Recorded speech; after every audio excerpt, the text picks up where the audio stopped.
Good evening, good afternoon, or even good morning. Welcome to the We Happy Few 506 History in Your Doorstep podcast. And I am pleased to announce I've been dying to get this guy on for a while, is Geraint Jones, author, veteran, podcaster, dreamweaver, and hopefully actor soon. Do you get that reference, by the way? Yeah, mate, you only messaged me about this a couple of hours ago. What are you on about trying to get me on for ages? Well, I mean, it's all about I'm courage, joking. isn't I'm it? Well, joking. I think we spoke about it a I'm while stitching you ago. up, mate. I'm stitching you up. I'm stitching you up. I think we spoke Um, about it back in Aces High Gallery, didn't yeah. we? Having you on. I think I was going through a bit of a transition in about what to do. I think I'd only done like one or two, and I think I was like slowly building my confidence up. But you did a brilliant. I think obviously we've been chatting for a while.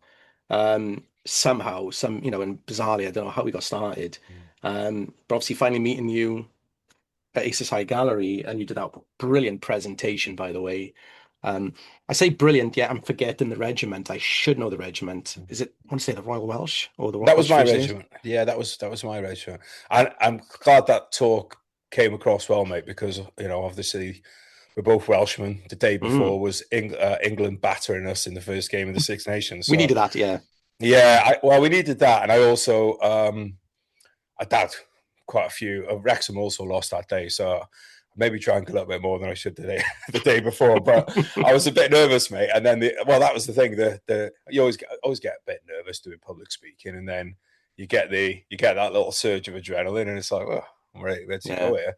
But it's funny as well because when I saw you then, that was the 8th of February, which Hmm. was the British Army's beginning of the battle to get into Germany. And now we're a bit behind. I think we're about 10 days or so after the end of the campaign. But yeah, since I last seen you, it's kind of bracketed that anniversary Yeah. of that campaign pretty much perfectly.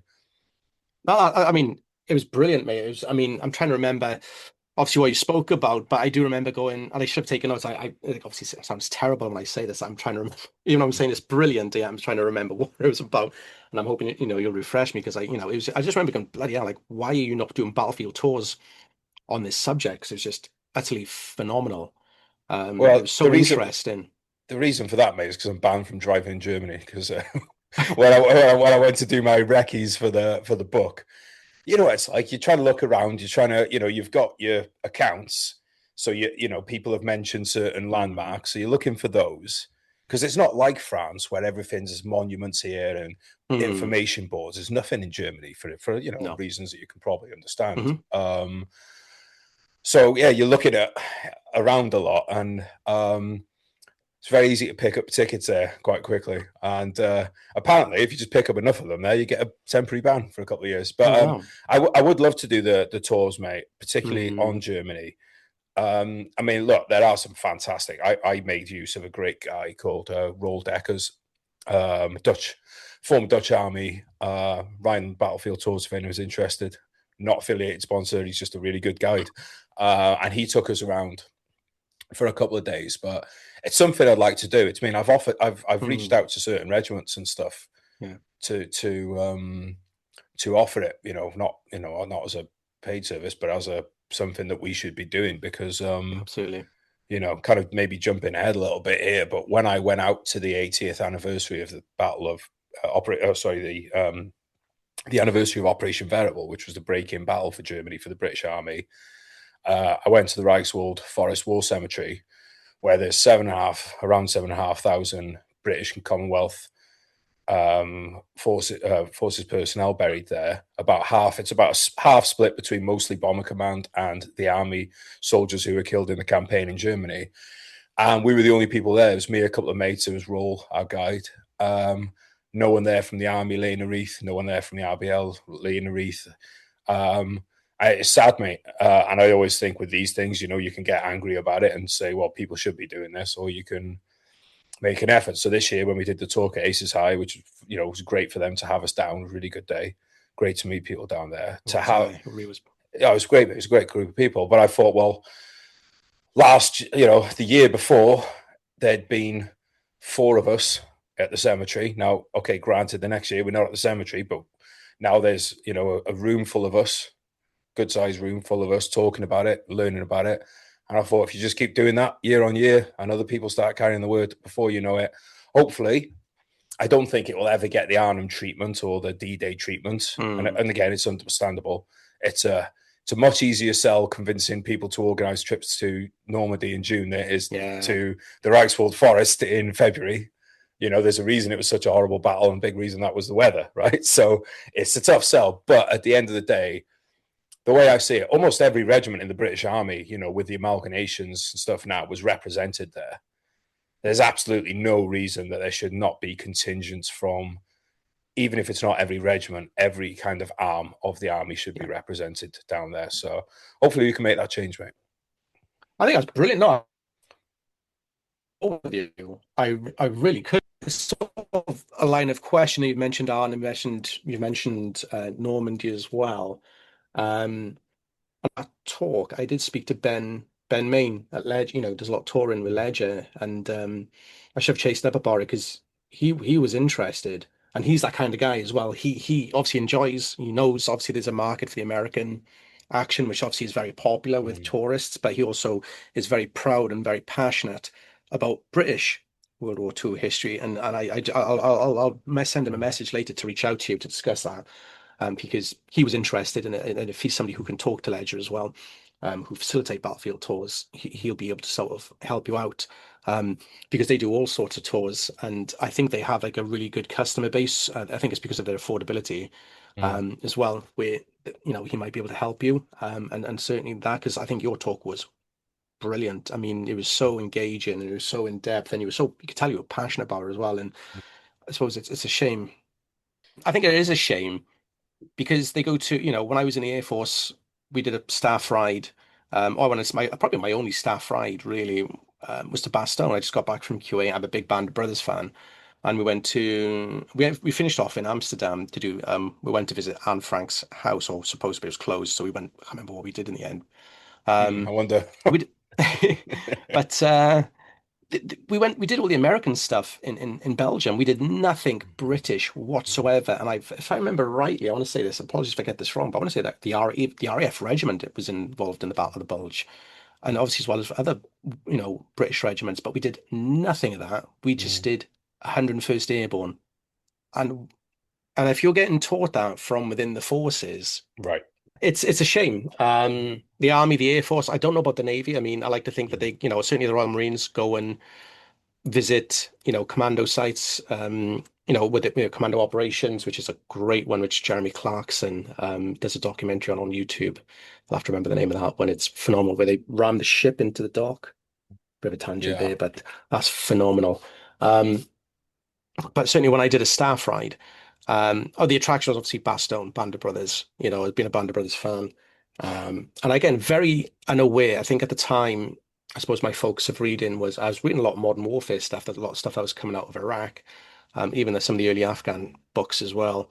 But obviously, when it came to World War II, it was airborne, if I'm honest. And that trip could have triggered something in my brain and gone, the British were in the Bulge. Because it's so, I think when we see, well, who knows, even this Tom Hanks documentary that comes out, I like to think it might highlight the British in during the Battle of the Bulge, but we were there. I mean, nothing else that Tom Hanks has done has highlighted the British. So I mean, I love Tom Hanks, mate. Don't get me wrong. I think what he's done for World War II is Mm, has been incredible. But let's be honest, the British, if they're ever mentioned, it's only we got to rescue them or they fucked up. Oh shit! Can I yeah, swear on this podcast? Because I yeah, just did yeah, it twice. Um, yeah, it's never a glowing report, is it? I mean, it's like there's a chance in Saving Private Ryan that there's British landing craft taking Rangers in and troops on yeah, there, and would it have killed him to have a British landing craft operator? But and then the Greyhound, it's the British ships just bugger off and chase the subs and leave the pack. Saving Private Ryan, the one reference to the British is that Monty's not moving yeah. on Cannes, as if never mind the fact that we're taking on all the SS Panzer divisions up there. Like Yeah. let's leave that out of there. Then Well, Band going of on to that one, you might be able to. I'm always learning, and oh, I like absorbing information. But I saw a diagram or a drawing, of a map of Normandy, and it had, the British sector, the American sector, the Canadian sector, and had arrows of which German forces were in which area. And I think there was one, arrow. Please correct me if I'm wrong. One arrow for each American sector. Then for the British sector,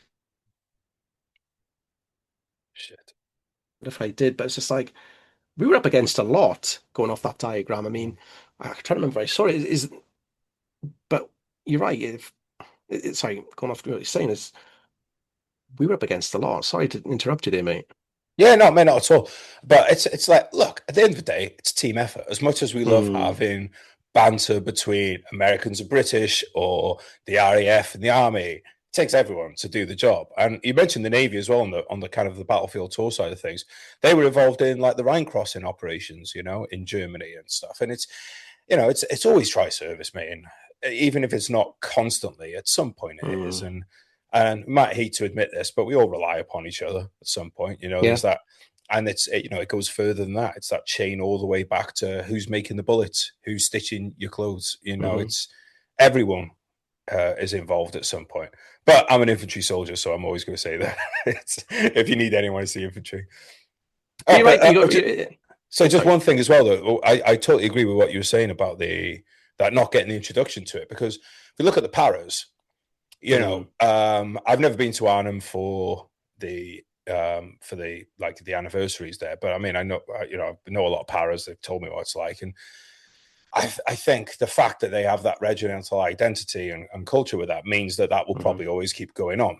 Yeah. Whereas, for me, being first the Royal Welsh Fusilier and then in the Royal Welsh, um, I don't remember ever getting told about the Reichswald Forest or taught about that kind of Mm, thing. And we did battlefield tours, don't get me wrong, but it was to First World War battlefields, which is obviously very important too. But I just didn't really know really much to do with this whatsoever. yeah. So I think there are certain regiments, well, the paras, who do the history thing very well. And maybe Yeah. that's because they're a newer regiment.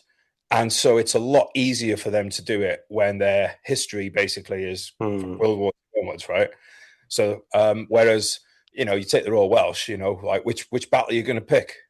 Or you could literally, if you look at warfare for the last 300 and what would we be at this point, 300 something years, you can Mm.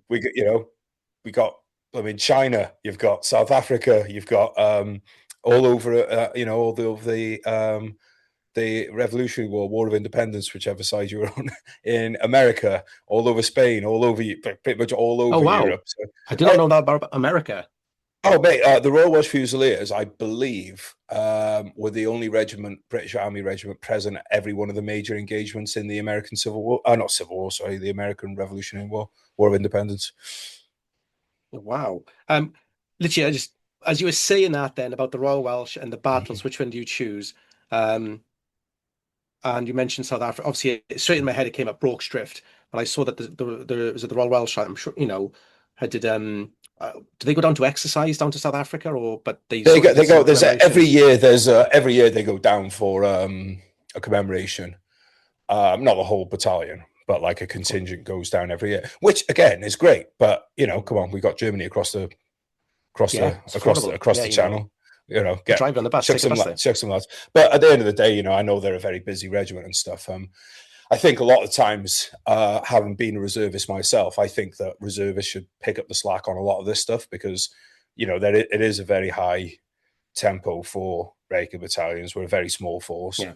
Um, so it's something for maybe comrades associations and stuff, and they do a lot of this. I'm not trying to insinuate that they don't, Hmm. but the fact of the matter is, on the 80th anniversary of Operation Veritable, no one was there.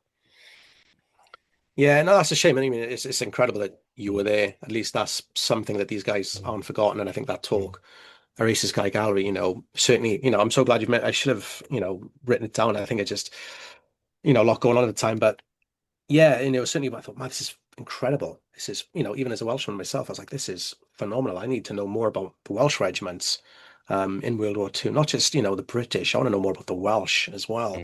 Mm, And you talk about reserves, after, being one myself and we try and do some force development. I planned one to Bomber Command last mm, year, which was a lot of fun. I mean, again, it's just like which base do you go to? And obviously giving mm, stories to people, stands or topics for them to sort of research. And it was great, because we went up to, I never really explored Lincolnshire myself, but it certainly fed into me about, I need to look into more of Bomber Command. Yeah, this is phenomenal. And even last year, I went into the, the RAF archives at Northolt, and seeing what they had, my God alive, it was just like, this is unbelievable. And they had a few books there they used for references that I immediately bought myself to learn more about the RAF history because there's a lot. And it's right. And I think I think we need to do more of that. You're right. And I think you're right. The paras, I think it's because I suppose those battles are probably celebrated, and I think people forget about, varsity, variable, what you've just said as well. I think it's just, I mean, are there any books out there on Operation Variable? Veritable, yeah, there is, mate. Veritable, is it? Sorry, But Veritable. we interrupt this podcast to allow my cat into the office. Please bear with me.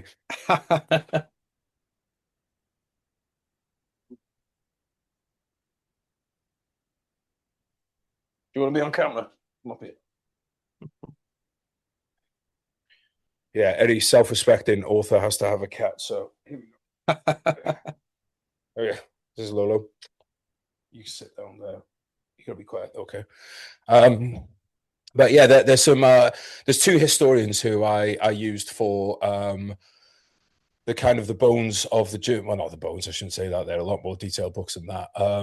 But for my framework of doing the book about the campaign in Germany, Tim Saunders, he's a former British Army officer himself. Hmm. I found his books very useful, and John Russell, who is actually another former British Army officer. But I think both of them were based out there at certain points.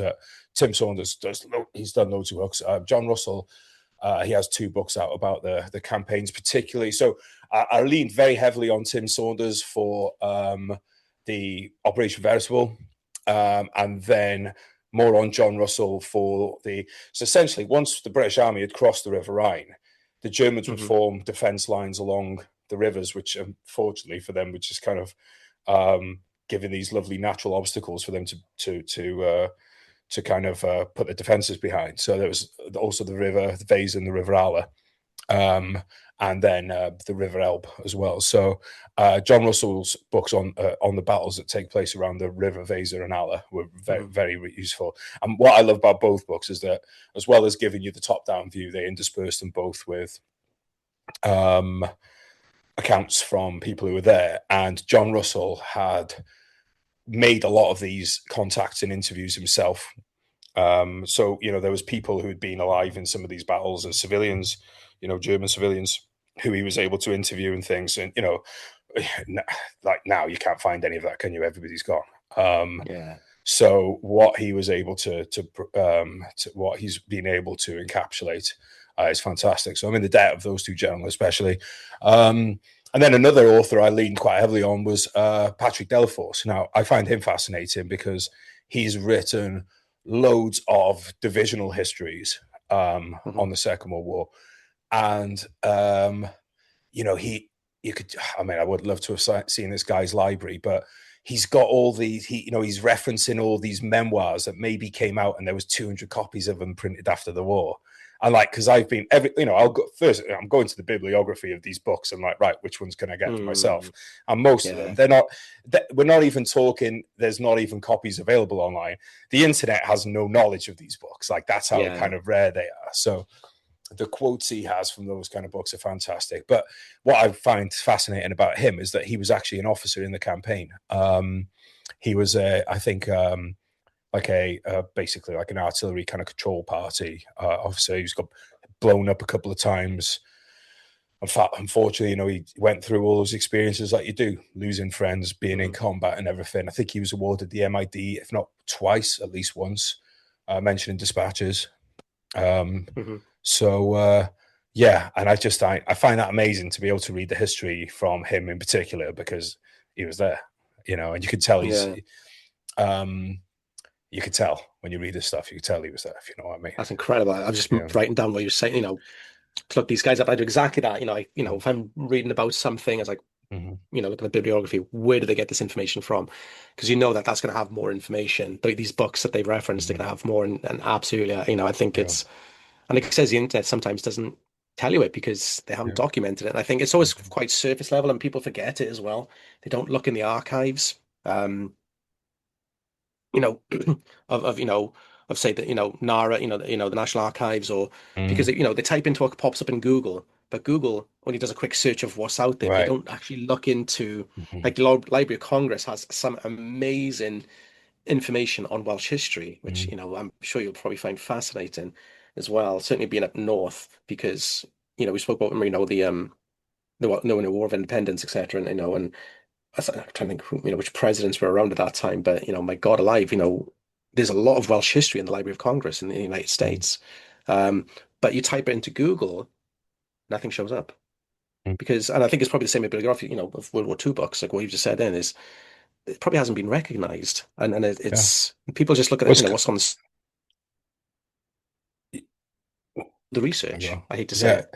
Yeah, I mean, it's got to be inputted at some point, isn't it? So, and like, so if you've had this veterans come back and he's written a book and he's had it published through the Regimental Association and they ran off 200 copies for his friends, Mm, then there's, you know what it's like with books over 80 years. There's probably hardly any of them surviving. The yeah. Royal Welsh Fusilier Museum, they do have, and I'm sure this is probably the same for a lot of museums. I think they're very good at kind of getting hold of these copies, and the Royal Welsh Fusilier Museum in particular has been very good to me in giving me like PDF copies of some of these books and things, which is great. They've been very helpful. I mean, it's I don't really consider myself a historian, right? I think I'm myself as a soldier who is interested in telling the stories of other soldiers. So as such, like every time I do a book, it's a massive learning curve. One of the things, if I could go back and before I started doing these World War II books and said, well, Mm, what do you want to know? I'd take contact regimental museums. Um, Contact regimental museums and look at the shops of regimental museums, because if there is mm, like, because like for the Fourth Wiltshires, for instance, I did what research I could on the Fourth Wiltshires, picking parts out of different books, listening to interviews yeah. that were available, all that stuff.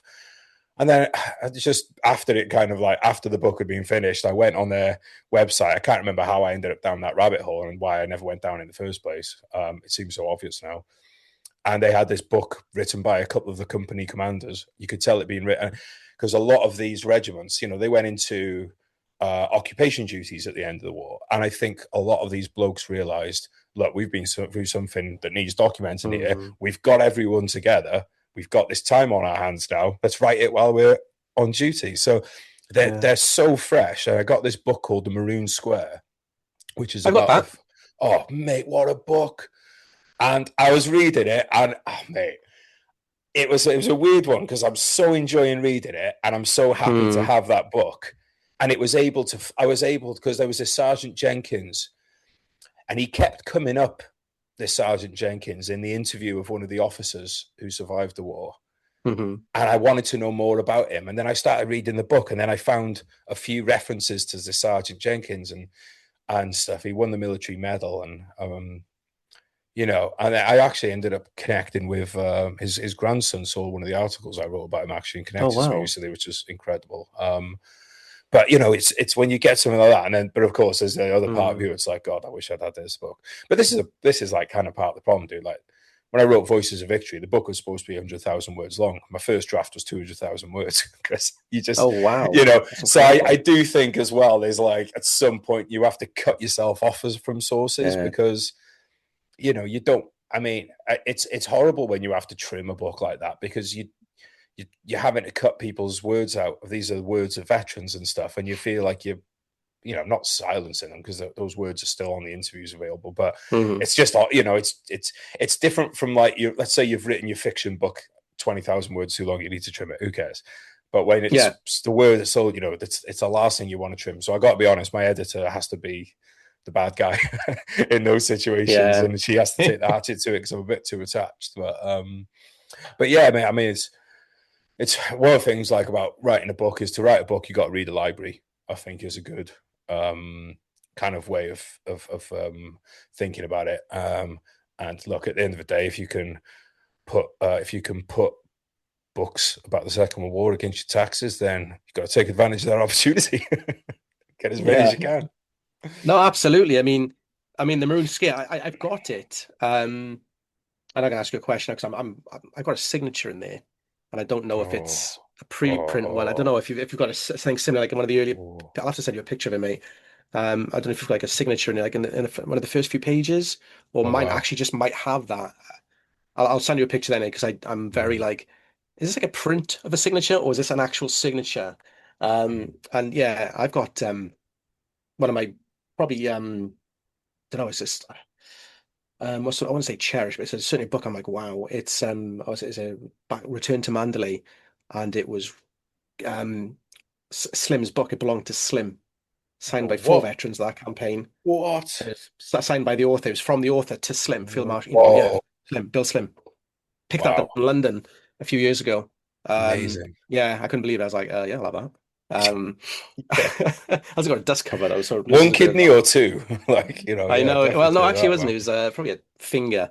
But Yeah. it's right. It's quite reasonable. But I think again, it's probably it's this pocket. It was Hatchards in London, next Oh to yeah. Fortnum Mason. You know, I was going Yeah. there to pick up some nice biscuits. Yeah. Was a Hatchards or a pop in there, and had Mm. like this amazing, like classic book section. And there's a couple on. There's one on the Blitz, and um, for somebody who was a member of Parliament. I'll have to dig that out. I was like, Mm. fuck, I was like, flipping heck, like this is incredible. Just Like, clear the I'll shelf, have did to you? have one. Just came in and Um, cleared it out. yeah, no, not far Yeah. off. But the one about Slim, I was like, yeah, I love this one. This is pretty like he's a big Mm. personality. Like flipping heck, it's belonged Yeah. to him. Like, and yeah, it's phenomenal. But yeah, the maroon square one, I'll send you a picture of what I have, because I'm curious to whether it's an original signature or whether it's just a printed one. Mm. I can't remember where I picked it up from. Probably from a secondhand bookshop. It probably cost me like a couple Was of it? Was pound, it? if I Was it? remember Is it rightly. like a? Do you reckon it's one of the original prints, or do you reckon it's one of the? Because the one I got is like it's quite. It's obviously like a new print. It's got quite a glossy cover and stuff. Is yours No, like I a? think it's an original print. It's quite Oh papery. mate, The dust wow, cut. Yeah, it's quite brilliant. a couple of quid, mate. It's Yeah. like I can't remember how I found it. I can't remember like where I got it from.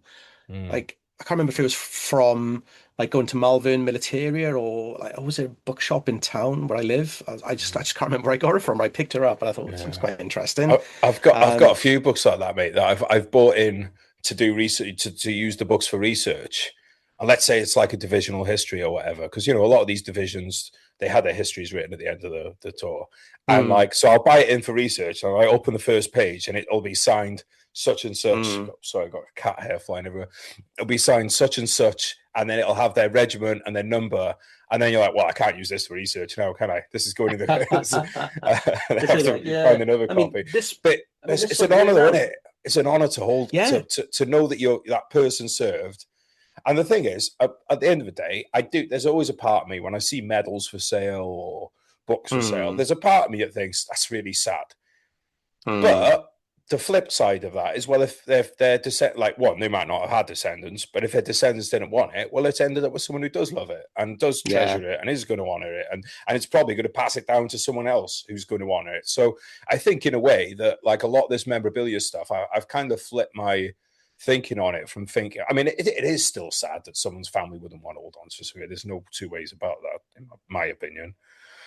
But at the end of the day, if it ends up with someone who cherishes it, like the only thing I'm always a bit, I do think I think there's like, this is a bit of a tangent here, but I was like, you ever seen these programs where they dig people up from the past and then Mm. they're like, oh, we got to dig them up and do a documentary about it. And then they just put that person in a cardboard box and they go in a storage in a museum or somewhere. I always think like that's Yeah. a really, really weird thing. But, and I kind of feel that as well. It's like there's a, if some of these places, they take so much stuff in that it never sees the light of a day and it's just in a box, and that is a Mm. bit sad as well. But if it's someone's kind of private collection, they've got it up on the wall, and they think Mm. about the person, they tell visitors about the person. That's great because you're keeping that person's memory alive, And it's just like, it's the whole thing in it. Person That's dies. it. So I was just That's going it. to say, My a oh, former. so go on, mate. Sorry. Oh no, no, No, no. sorry, You mate. carry on. Sorry, mate. So I think we got a lag, mate. No, you go. You go. Very Welsh.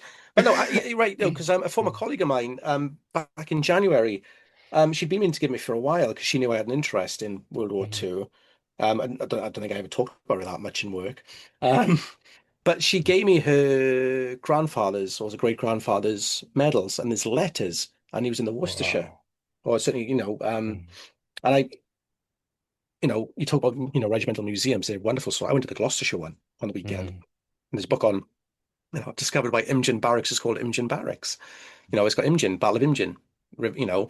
mm, Um, but yeah, I emailed Worcestershire Museum, Regiment Museum, and she able to give me a little bit more information. But there's letters in there, there's medals, and I need to do something with amazing. this. It's in the original box.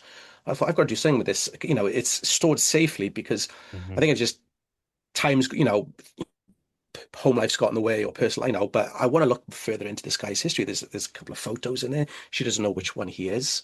So I've got to Oh, make a trip up to the Worcestershire Regiment as well, museum as well, and see what they know. But it's just, you're right. And I think when you go to military affairs, it's heartbreaking to see these, they call them groupings, don't they? And up for sale. And you're like, oh, why are you getting rid of that? But there's obviously a reason. And obviously I know collectors, these, sorry, people sell them because obviously they bought them to sell on, which, okay, it is what it is. But you like to think that people are buying them because they want to know about that chap. I mean, and I got to a some photo. people as well, mate. Like to some squaddies, I suppose you and me put so much stock in this stuff that we almost like. Well, I'm speaking for both of us. I should just speak for myself here. We assume that that veteran Mm, would care. Maybe they told them themselves. Maybe they didn't care. Like there's always that as mm. well. As some people maybe just don't. It didn't mean that much to them either. So I shouldn't put these assumptions on. But but generally speaking, though, yeah, it's nice. And the thing is, mate, well, like that situation you've got with the box and stuff now, even if you can't, even if it never turns out that you have the time to get to the bottom of it, you will be a good Mm, caretaker for that, and you will pass it on to mm. someone who is. Because the whole idea is that we're not just remembering this for the next, for the 1800 years. Hopefully, it's going to be 500 years down the line. People still talking about the Second World War and researching these people. No, absolutely. I mean, I've got stuff I want to put in a museum.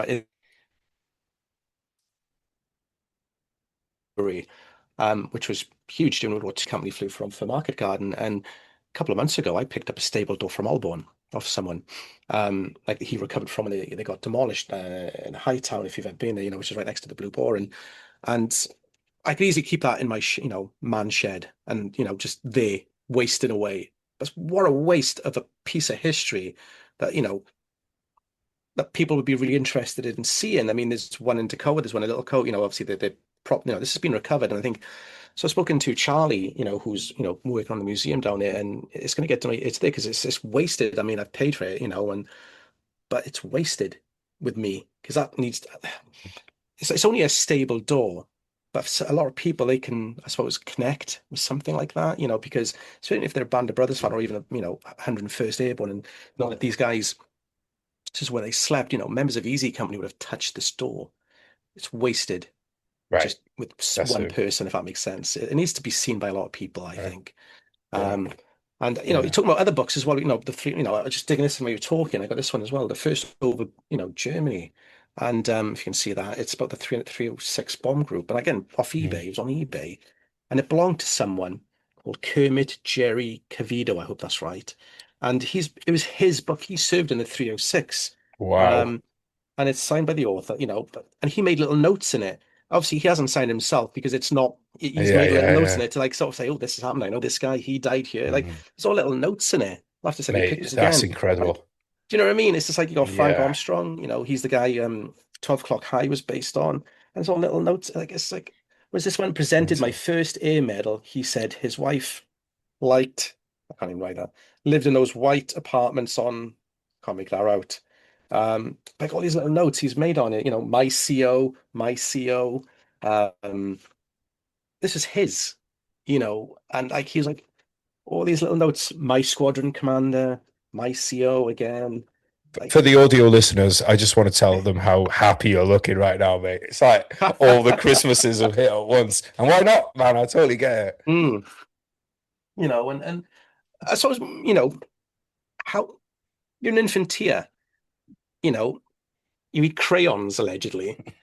Um, But how did you get into writing? You got well, I suppose, yeah. Do you always have an interest in World War II, and what got you to write, D-Day, the Unheard Tapes? I think it's your first one, isn't it? Yeah. How did that come across? Oh, well, I mean, that was the first World War II book, yeah. So really, this kind of comes back to what I was saying about that I consider myself a soldier telling stories about other soldiers. So I've always been interested in war. and soldiers. You know, I like to read your kind of big picture stuff. I like to know what's going on in campaigns and things. But what always really gripped me was memoirs, like Vietnam memoirs, Second World War Mm, memoirs, First World War memoirs, especially because those were the kind of ones that were around for me at the time. I mean, think about it. When we were growing up, it probably wasn't, you know, probably wasn't that long since a lot of the Vietnam ones have been published. I imagine they probably a lot of them came out in the yeah. late 70s, early 80s and stuff. And I'd always be, I got into a lot of time.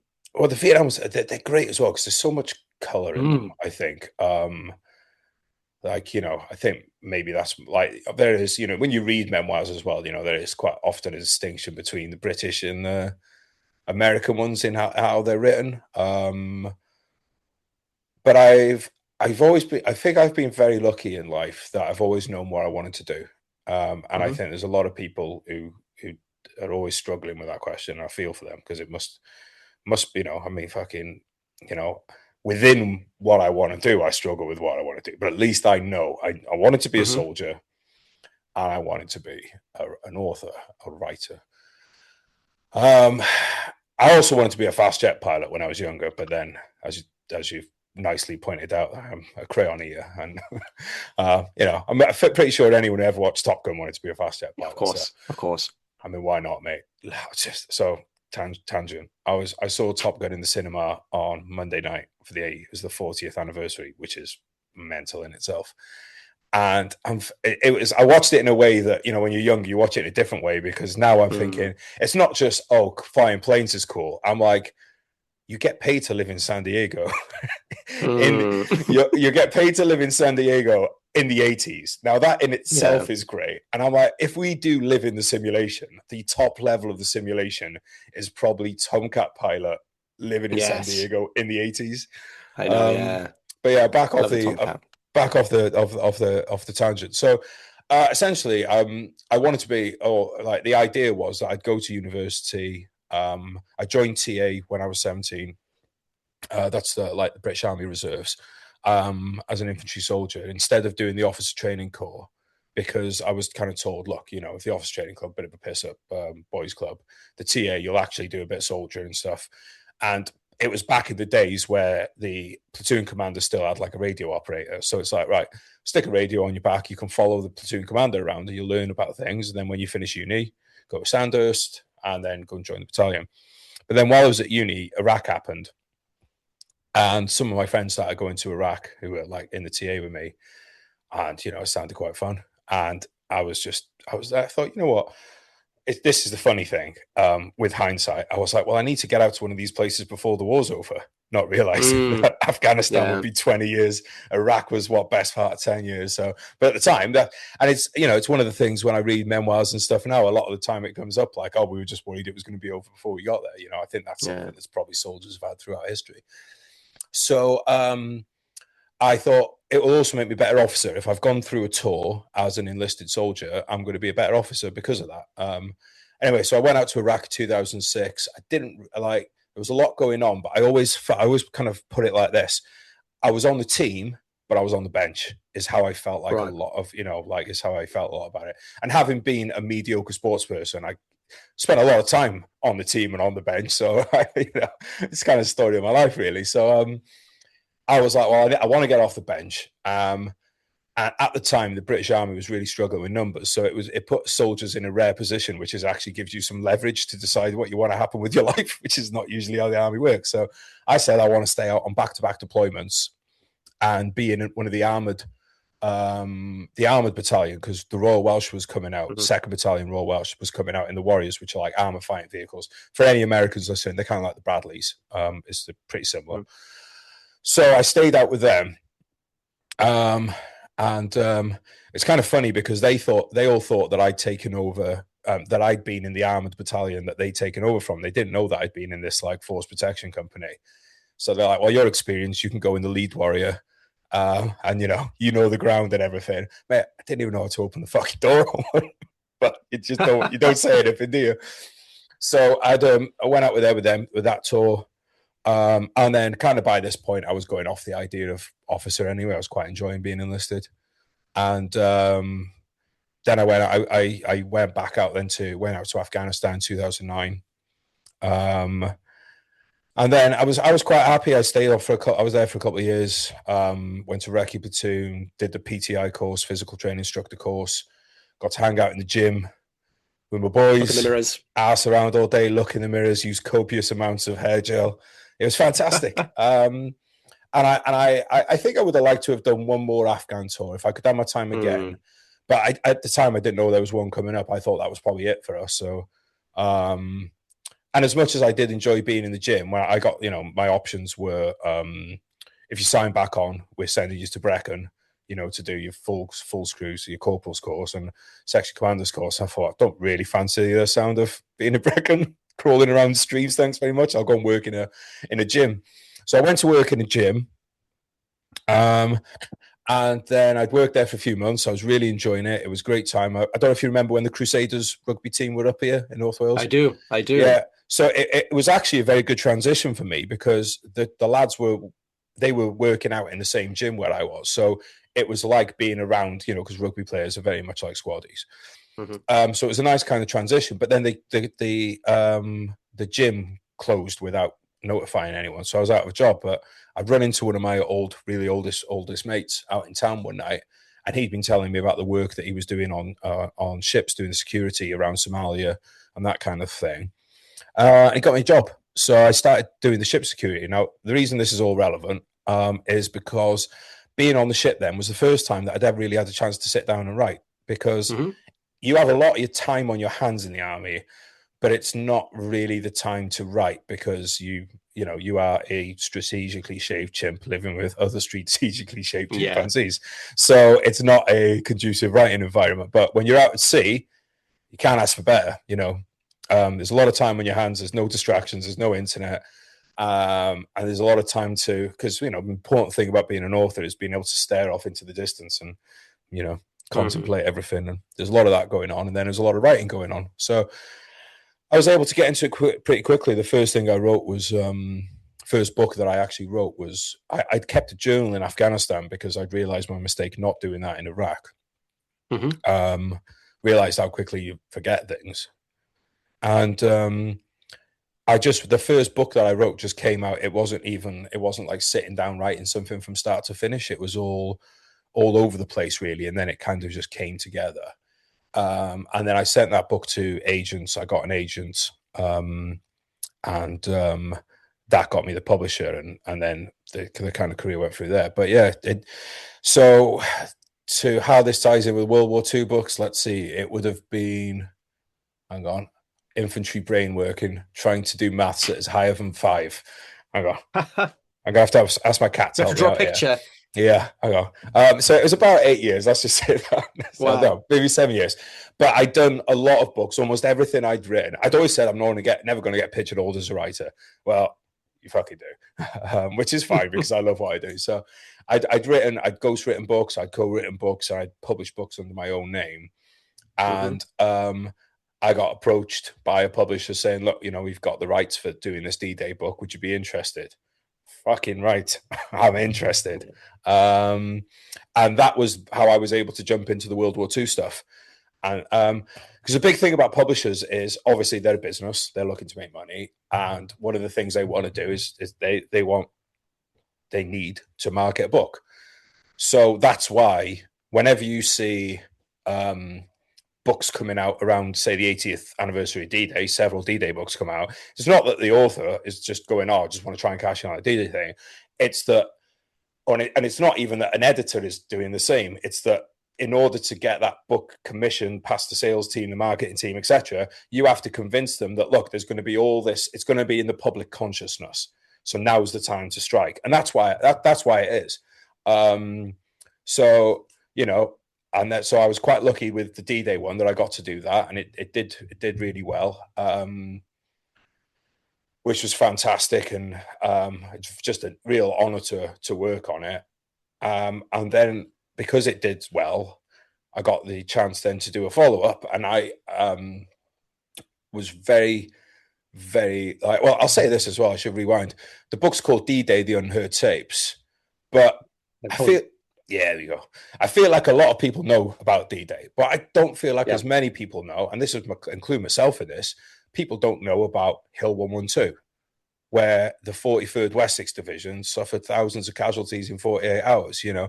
So it's called D-Day, but it actually covers the entire Battle of Normandy, because I think, you know, when it would almost be like, if let's say we were doing a book about the raid on Osama bin Laden, right? It would almost be like doing the book about landing the helicopters and kicking the door in, and then that's where you end the book. Mm, It's like you still got to clear, still got to clear the rest of the house and yeah. everything, you know. And you know, it was, I do feel like a lot of this, you know. So there was really, yeah, D-Day itself was absolutely terrible, but there was loads of quote unquote D-Days after that, you know. And Yeah. I'm not going to quote him exactly, but I'll paraphrase here a gentleman who landed on Utah Beach. He was saying, you know, yeah, landed on Utah Beach, didn't take casualties in my section and stuff, but the next day I lost half of my men, you know, when they were Mm, clearing the causeways and stuff. And that's true for everything. You know, there's British Army regiments who like lost half the strength in a day, if not more. Like places like Chateau de Londe, de la Londe. Brutal battles, quite often against tigers, panthers. And you know, this is the thing. It's like, yes, we have to remember D-Day always, but we have to remember the wider battle too. And then that yep. brings me on to the Battle of Germany, where I feel like the Battle of Germany doesn't even have its D-Day moment. It's just almost No. entirely forgotten, which is kind of understandable, because when the war finishes at the end of that campaign, if you've just been through the best part of 6 years of war, you're probably going to want to just move on quickly and start celebrating the peace, right? So I get why there wasn't much covered about it at the time. And if you look like like a lot of interviews done with veterans, you know, because these guys have been through so much, by the time they get to hour 5 or 6, they're knackered. They want a cup of tea and probably to use the toilet. The interviewers thinking the same. Plus, they've got to drive. Maybe they got a 4-hour drive home. So you get to the end in the Germany, and it's kind of almost glossed over. But there's actually 3 months. There's 3 months there with a lot of combat in it. And there's just not that much around on it in terms of sources and stuff. So because it was the 80th of VE Day last year, we were able to sell it on this idea of it's a VE Day book. Mate, it's half a page on VE Day there. It's 140,000, 150,000 words long, the book, and there's half a page Wow. there's half a page on VE Day. But that was how I was, you know, that was how we were able to get it. Me and Ed, my editor Ingrid. That was how we were able to, and it worked. You know, the book did well. But it was. I don't want to say it wasn't more meaningful for D-Day. That's not the right way of framing it. It felt like I was doing something that mattered a bit more, if you know what I mean, because there are so many good books on D-Day and stuff, and Yeah. there are good books about Germany. There's just not many. Hmm. So it felt like it was kind of contributing something a bit more, something that was missing a bit more, if you know what I mean. Yeah. That was a very No, long-winded absolutely. answer to a very short No, no, no, no. question. It's a great, no, it's brilliant. I mean, you're right. I think you're spot on. I focus on D-Day. There's a huge focus on that, but there's not much on Germany itself. So I think the more the better, to be honest with you, because people need to highlight it. And again, it's getting in people's consciousness. And then, they'll know about it, they'll want to go and see it. And not only will they want to go and see it, they want to go and see it those anniversaries and be where we were at that time as well. So I think it's a great thing to do. And I hope that people do go and do that, sorry. Because we can't forget these things, it's we Yeah. we can't. Um, and how so this book is it's obviously endorsed by, I believe it's in, the Imperial War Museum and the National World War II Museum in New Orleans. Mm. I mean, how does it feel? I have obviously, if it's got that endorsement on there, it's going to be sold over in New Orleans. How does it feel having, this guy from Wrexham having a book over there in the I museum? think we need to have a business trip out there to find out, mate. Yeah. I mean, it feels great. I mean, the reason they're on the covers is because it was, done in partnership. So they're incredible archives form the basis of the book, essentially. Like, what I'm trying to do with these books is tell as much of the story as possible in the words of the people there. You and me both been to Afghanistan. I don't want the book told like the story of Afghanistan told without any of the words of the people who were there, you know? Yeah, absolutely. So what I'm trying to do essentially is I'm so fucking lucky I get to do this as a job, mate. I get to listen to all these interviews, watch all these interviews, laugh, cry, um, you know, think wouldn't want to be in that. And then other times I think I would have loved to have served with him. Like it's funny how many times that these blokes now in some of these interviews would have been 80 to 100 years old. And even so, you're like, fucking hell, I'd love to have served under you. Do you know what I mean? Mm. Like just soldiers, mate. And you know, their archives provided it and everything. And that what I tried to do with the book as well. So D-Day is from all different angles, nationality wise. Voices of Victory, I just concentrated on the British Army. But what I tried to do is to pick up the through lines of, so if someone who was in the Battle of Normandy was also in the Battle of Germany, I wanted to use that same person, and then hopefully one day I'll get to fill in the middle portion with the Holland stuff and all Wow. that as well. Yeah. What I noticed though is that not many of them were, and the reason why was because so many of them were wounded, so they didn't, you know, like, so unfortunately that's the thing. But to get back to the point of the question, mate, is that it feels incredible, like absolutely incredible. I'm not being funny, mate. When I go to Morrison's and see the book in Morrison's, I get excited. So New Orleans, I do as well. I big get when I right, see your mate. book, I'm like, I know that Oh, guy, thanks, bro. you Yeah. know. And No, and I it's think amazing, man. And I'll say this as well, mate. Like when D-Day got to the number one spot, that had been something. Obviously, like if you're an author, it's one of the things. Like, to be honest, when you know, there's your priorities change over time, but when you first start writing, it's what you want, isn't it? Go, oh, I want number one bestseller. hmm, And when we got that, I did not react the way I thought I would do. I actually got incredibly emotional. There's two things I was thinking. One, I was thinking about my grandparents in moments like that. I think I wish I could see it. And the other thing was, I was moved because this was quite close on the back of visiting Normandy. This was maybe 3 weeks after visiting Normandy for the 80th, and to have been a part of that was incredible. And then I think I worry a lot, mate, about many things, and one of the things I worry about is people forgetting all of these wars, these soldiers. It's what I worry about all the time. Well, not all the time, but a lot. So when you've done that, you go, oh, people give a fuck. Like it was something tangible. Like obviously D-Day had done that for me because I'd seen how many people there. I was already in a good mood anyway. I was buzzing, still buzzing after being there, to be honest, mate. I think after going to that trip, I thought, D-Day's in safe hands. Because you look at the ages of the people there and you go, we're in safe hands here for a good while, is how I'd say it. Whereas, like I said, the Germany one had the total opposite effect on me. That actually sent me back. That actually flipped me back the other way then. Yeah, it's just incredible to know, mate. It's a massive honor, mate, getting to be a cog in an incredible machine that involves hmm. all the way from the editors to the bloke printing the books and stacking the books in Morrison's. You know, it's a chain of people, and be involved in that is fantastic. And I take it very seriously, mate. Like, I don't think I saw much daylight when I was working on either book, which is how it should be. I don't want to stop listening to the things. You know, Hmm. I don't want to stop listening. I don't want to stop working on it. You know yourself. It's what drives you. You know, if I could have 100 hours in a day, I'd probably spend more. You know, be Yeah. spending close to 100 hours a day on it. So unfortunately, we only get 24 of the bookers. No, I know Yeah, it's a huge honor, isn't it, to remember, yeah. to Mm-hmm. do things like this. Talk about the Crusaders, by the way, going back to that quickly, before I forget that, they were based at my hometown before they moved to your hometown, by the way. Oh, They Crusaders, were hey. the Crusaders were, yeah, and Yeah, obviously a well, lad I used to go to school with was with them aye, before they joined the Super League. aye. I think he got cut when they became a Super League team. Mm. Um, but I was very proud to see them. Anyway, and that's another thing. But I think it Rugby and is, soldiering is rugby and soldiering is this, mate. It's I know it is. It is, and I think the army. God, I never wanted to play against the army because they were big guys, especially Fijians. Fijians. Um, but no, you're right, and I think it's when you do something like this, and I think from where we're from, it's quite an honor I think it's quite a privilege, and I think it shows our dedication to it as well.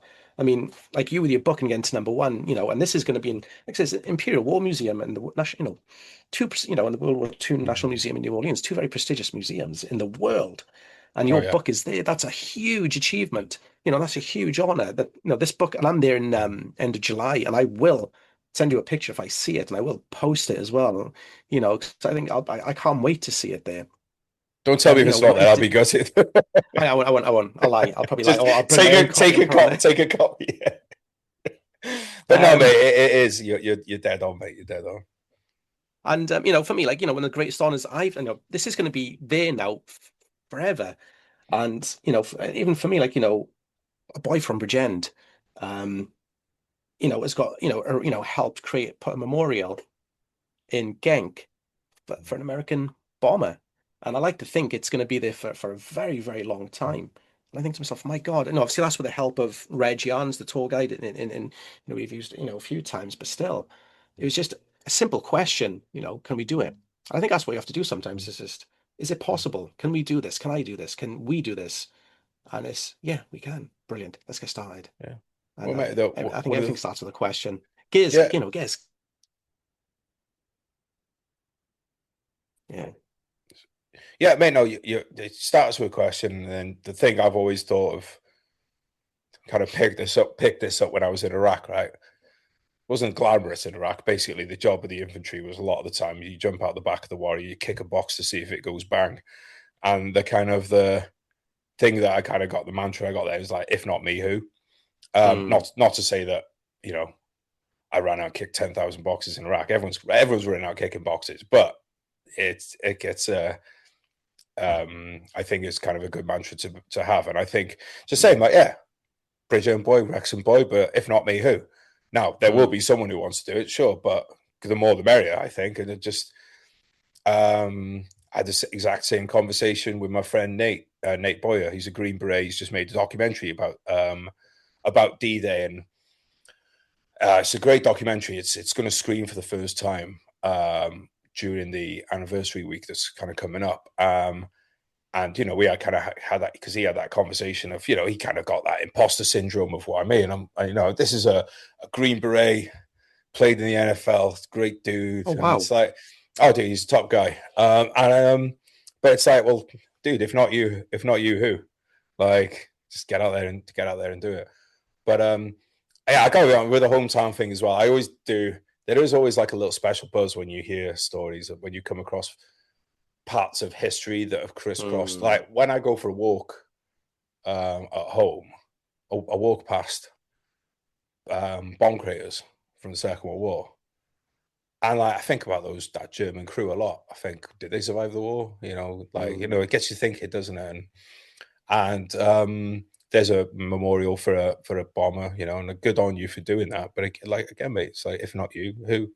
And yeah. can we do it? The answer is usually yes. It might be a long way to get there, but usually it's just, mate, there's that old saying, is it, where there's a will, there's a way, which is dead on. Absolutely. And I think you're right. When you're talking about Wrexham, the bomb craters up there then. I mean, I'm only just discovering this, and have I got it next to me? It's called from Oxel to Omaha. And you'd probably find this fascinating. It's about the World War II effort in Wales, certainly from a Mm, logistic point of view, logistics slash marshalling camp, because a lot of the Americans went through Wales, certainly South Wales. And mm, I didn't know this until last year because I picked up the book. I think I picked up on the town I'm living in now in the first few pages, and I put it mm, down, and that sent me down a huge rabbit hole of looking at, this service of supply. Just went down this weird rabbit hole, and I didn't pick up the book to continue looking through it until middle of last year. So I mean, I just wanted to look through it, and I'm looking and going, "Oh my God, I know this place. I know that place. Whoa, whoa, whoa!" And I was speaking to my father, and I was like, "Hey," because I was working from my parents' home this day, because I was going to go and watch a concert in the evening, and I was like, "Where's this camp, St. Mary's Hill?" And he's like, "Oh, you know where it is." Because I was looking somewhere else on the Google Maps because I didn't think it was next to the old quarry is where it is or was. But I wasn't looking. I was looking somewhere else, thinking it is somewhere else. Um, And I used to go there growing up, with my friends. We used to hang out there because it was well out of the way. Mm, And, and I've now walked it quite a few times. The 82nd Airborne, or certainly elements of the 82nd Airborne, really? it's the seaborne element went Mm, through there. And a chap called Ben Powers, who's written a book on the 80th, obviously the 80, 80, is it 80 anti-aircraft, artillery anti-aircraft on them going across to D-Day, and I think their World War II history. And we were chatting, and there was three companies or three batteries. Excuse me, I forgot that wrong. D, E, and F, who went through Camp St Mary's Hill. But he didn't know that. But he did know that they went on the train to Cardiff Port, from Cardiff Port to Normandy. He does say that. He sent me a screenshot when I mentioned it to him. And I dived a little deeper just to clarify, because I was listening to this podcast he did with Joe Muccia, my friend Joe Muccia, and they were talking about that, and I'm like, seeing if he's just discussed the seaborne element who went from Cardiff, um, only the airborne element, and then obviously prior to that though, Task Force Charlie or Task Force Howells, who was one of the senior officers in the 82nd Airborne Division, went through Bridgend, camp in Heronston and Bridgend, and a lot of the 82nd HQ went through there, obviously because weren't enough planes, so they went via sea and they right. went via Bridgend. So there's two camps. Then you got Island Farm, if you've ever heard of Island Farm, and the German Great Escape. Oh yeah, yeah, You had the yeah. 109th Infantry Regiment, part of the 28th Infantry Division. They were there initially before they went across to Swindon and down. I think they were left via somewhere in England. But then the Second Infantry Division moved in from St. Donans, and near Cardiff, Major, moved to Bridgend, and then they went via Port Yeah. Talbot, and as well as 101st as well. I mean, there's so Mm. much. Like, I mean, I don't know about you, but do you think World War II? I'm going on a bit of but that's a long way of asking a question. Let the passion out, mate. Let the passion out. But a bit of Welsh. I think it's Yeah, the Welshness. yeah. Giving the backstory of every character, every person. Um, the family histories. But do you think World War II history in Wales is overlooked? Maybe, mate. It's funny because when you're saying that, like my nine, that's a grandmother, Welsh word for grandmother from Welsh. For people who don't Nine. know, I mean, is that for years. Oh my yeah. Well, God. my nine, yes, because we're real Welsh in North Wales, mate. She's from Pyle, which is just down the road from you, isn't it? From where? Bridgend and Sorry. Pyle. Oh, she's from Pyle. Oh, Yeah, wow. yeah, Yeah. and Yeah. Yeah. Yeah. Kennelly. Yeah. Yeah. And she used to tell, because she was a kid in the Second World War, so she'd tell me stories about one. She remembered bombers, I think probably going after Swansea, and the other one was the American troops, because they'd always American give the troops. kids sweets and stuff, which is funny because when we were in Afghanistan and Iraq, that's what you spend a lot of time you do is give the kids your Sweets. sweets, and it's funny Yeah. to think of British kids being in that same position just 8 years Yeah. before with like these Haribo. other Used to give troops. Haribo. Yeah. Haribo. Yeah. The Afghan kids. Um, Yeah. but like, yeah, so I mean, that's down that way. But yeah, I mean, I suppose There is. There was. That was like, the 20th Infantry Division. That was, I want to say, Kenfig Boroughs. I want to say right, around that sort of area. So right, yeah, yeah, yeah, Kenfig she's Hill, right. Yeah. yeah, Yeah, around there. Yeah, you're right. Yeah, yeah, there's the yeah. yeah. So that'd probably be it, mate. Yeah, there you go. And she would never have known what division they were, No, but she no. remembered. She'd talk about that, and into her 90s, and I mean, I think it is, mate, because I mean, I'm not being funny. Like, I like Wrexham, we've got a very old barracks here, Hightown Barracks, and I only found out when I was going through these books that that they did like a lot of the kind of the commando pre-selection and stuff before they went up to Scotland in Wow, Wrexham. Yeah, and that's incredible. yeah, I had no idea, mate. So there was that kind of history, and then so I found that out recently. And And that's then it. Yeah. one day, mate, I was drop my car off for service. You got a bit of time still, so you don't want to waste your time. So I thought I'd go for a walk. Nice day. Cut through the cemetery in Wrexham, and I just saw out the corner of my eye that unmistakable shape and colour of a Commonwealth war grave. I thought, oh, that's a bit unusual. Go over, read, go over, say a bit.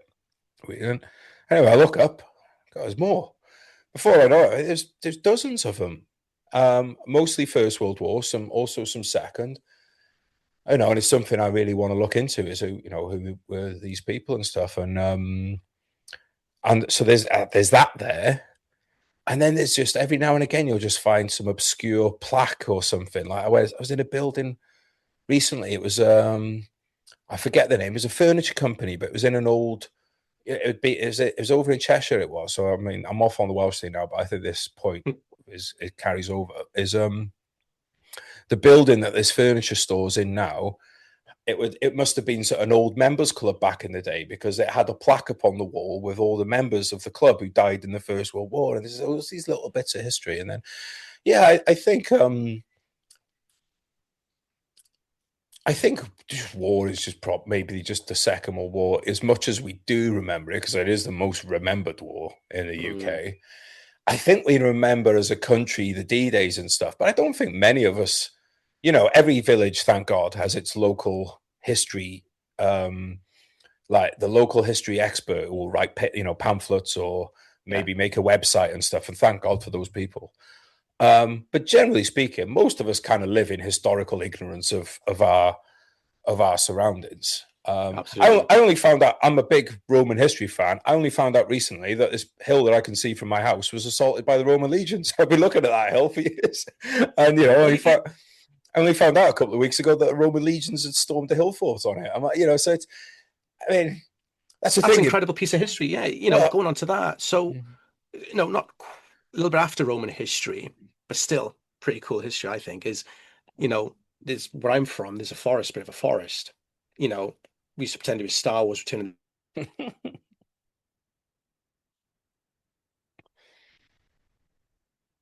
lost you, mate.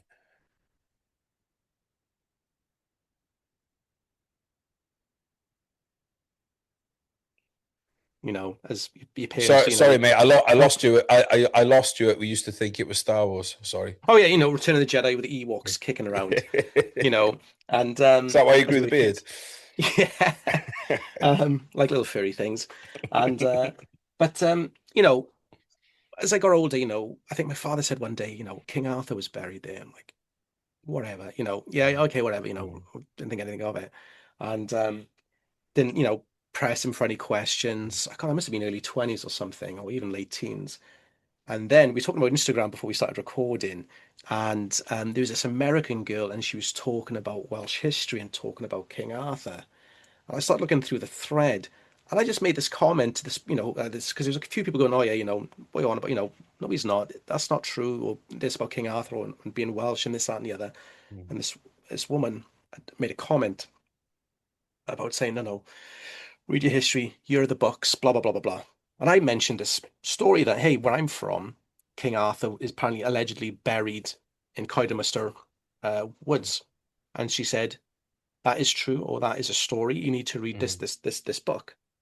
I bought the book immediately off eBay for about £3 or £4, and there's literally these two guys. I think there was I can't remember the name of the original historian who had written about it, but this so the chap who had written this book had basically doing follow-ups of these two historians on King Arthur's history, and he went to that cave, and there's literally a drawing, a depiction of King Arthur being buried in this grave. It was his first burial site before he got moved on. Apparently, he was there for a year.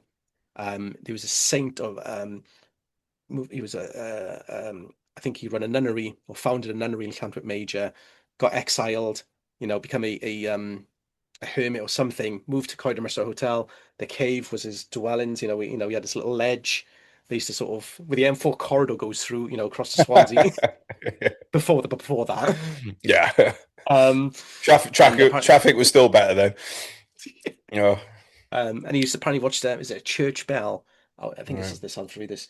He watched it apparently go from, I think I want to say, from Cardiff all the way across to St. David's. He'd watched it pass.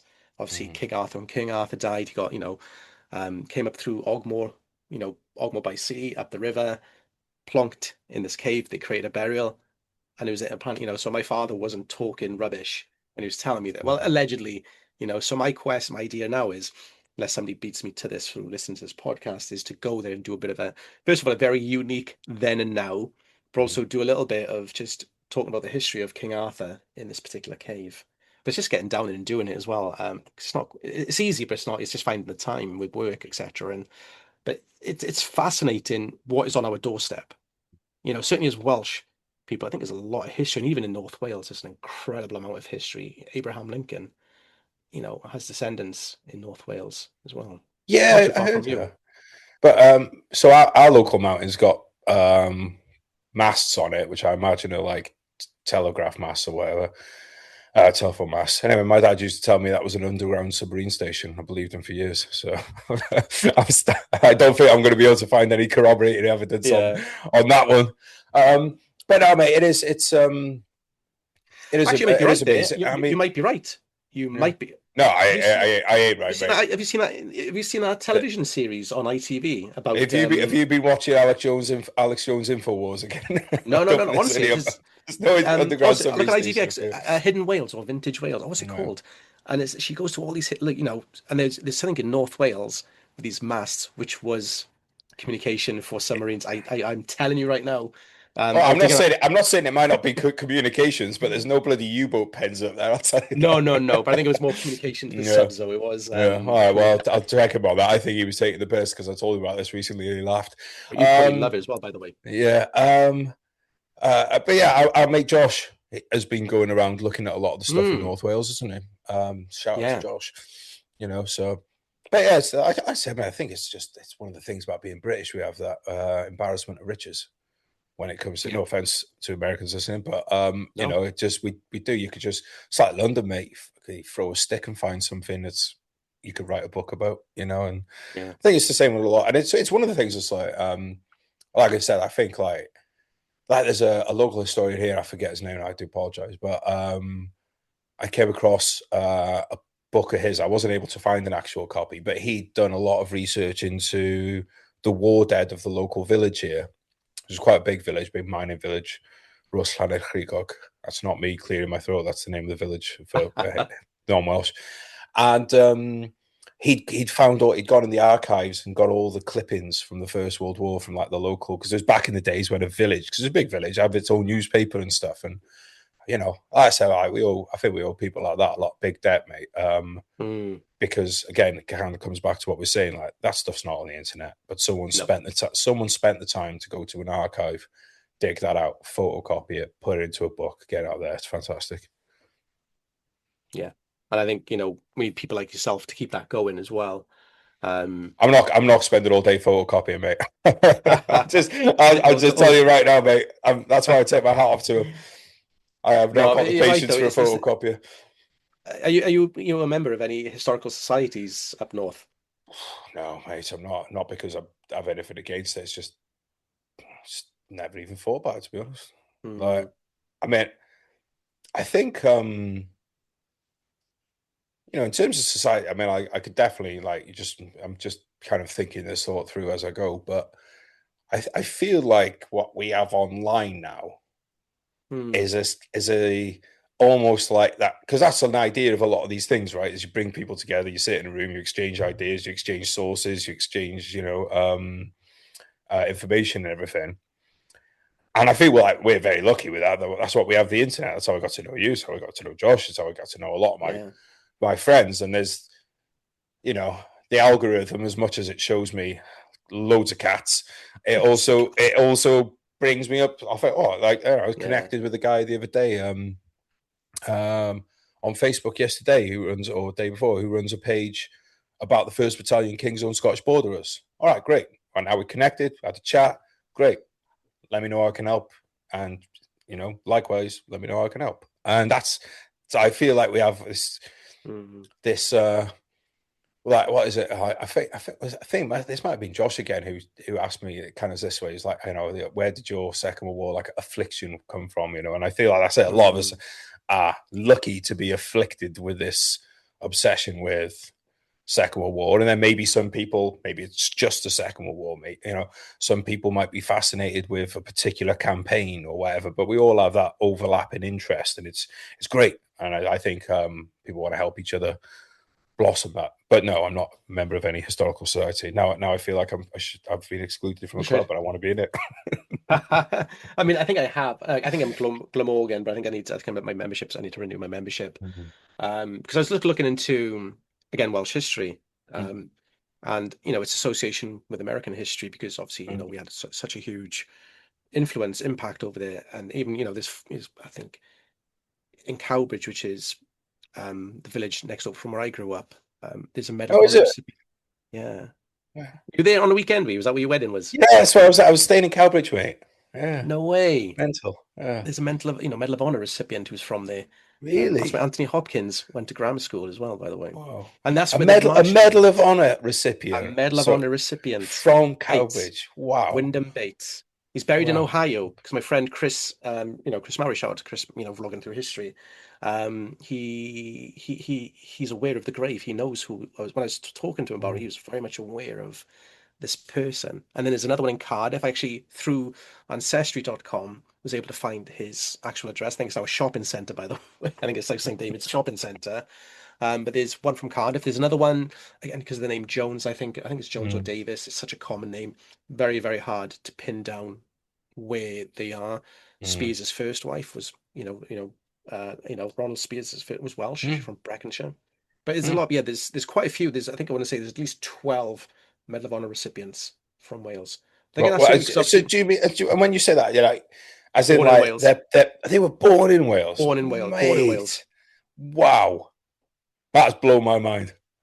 That Wyndham has blown Bates my is, mind. I think he was just after the Civil War had ended, but there's certainly a couple. Because I just went on this massive rabbit hole, of looking in the archives and looking at like Abraham Lincoln's family Mm, tree, which a lot of stuff online is wrong because they're not going deep enough. They're just copying people online or what right. the internet says, but they're not looking into the archives.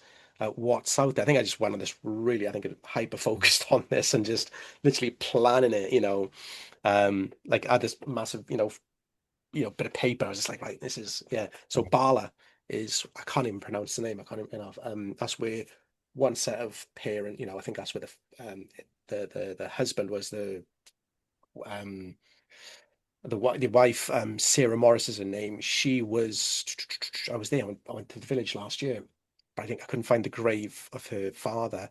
I didn't go to the farmhouse because it's still there, by the way.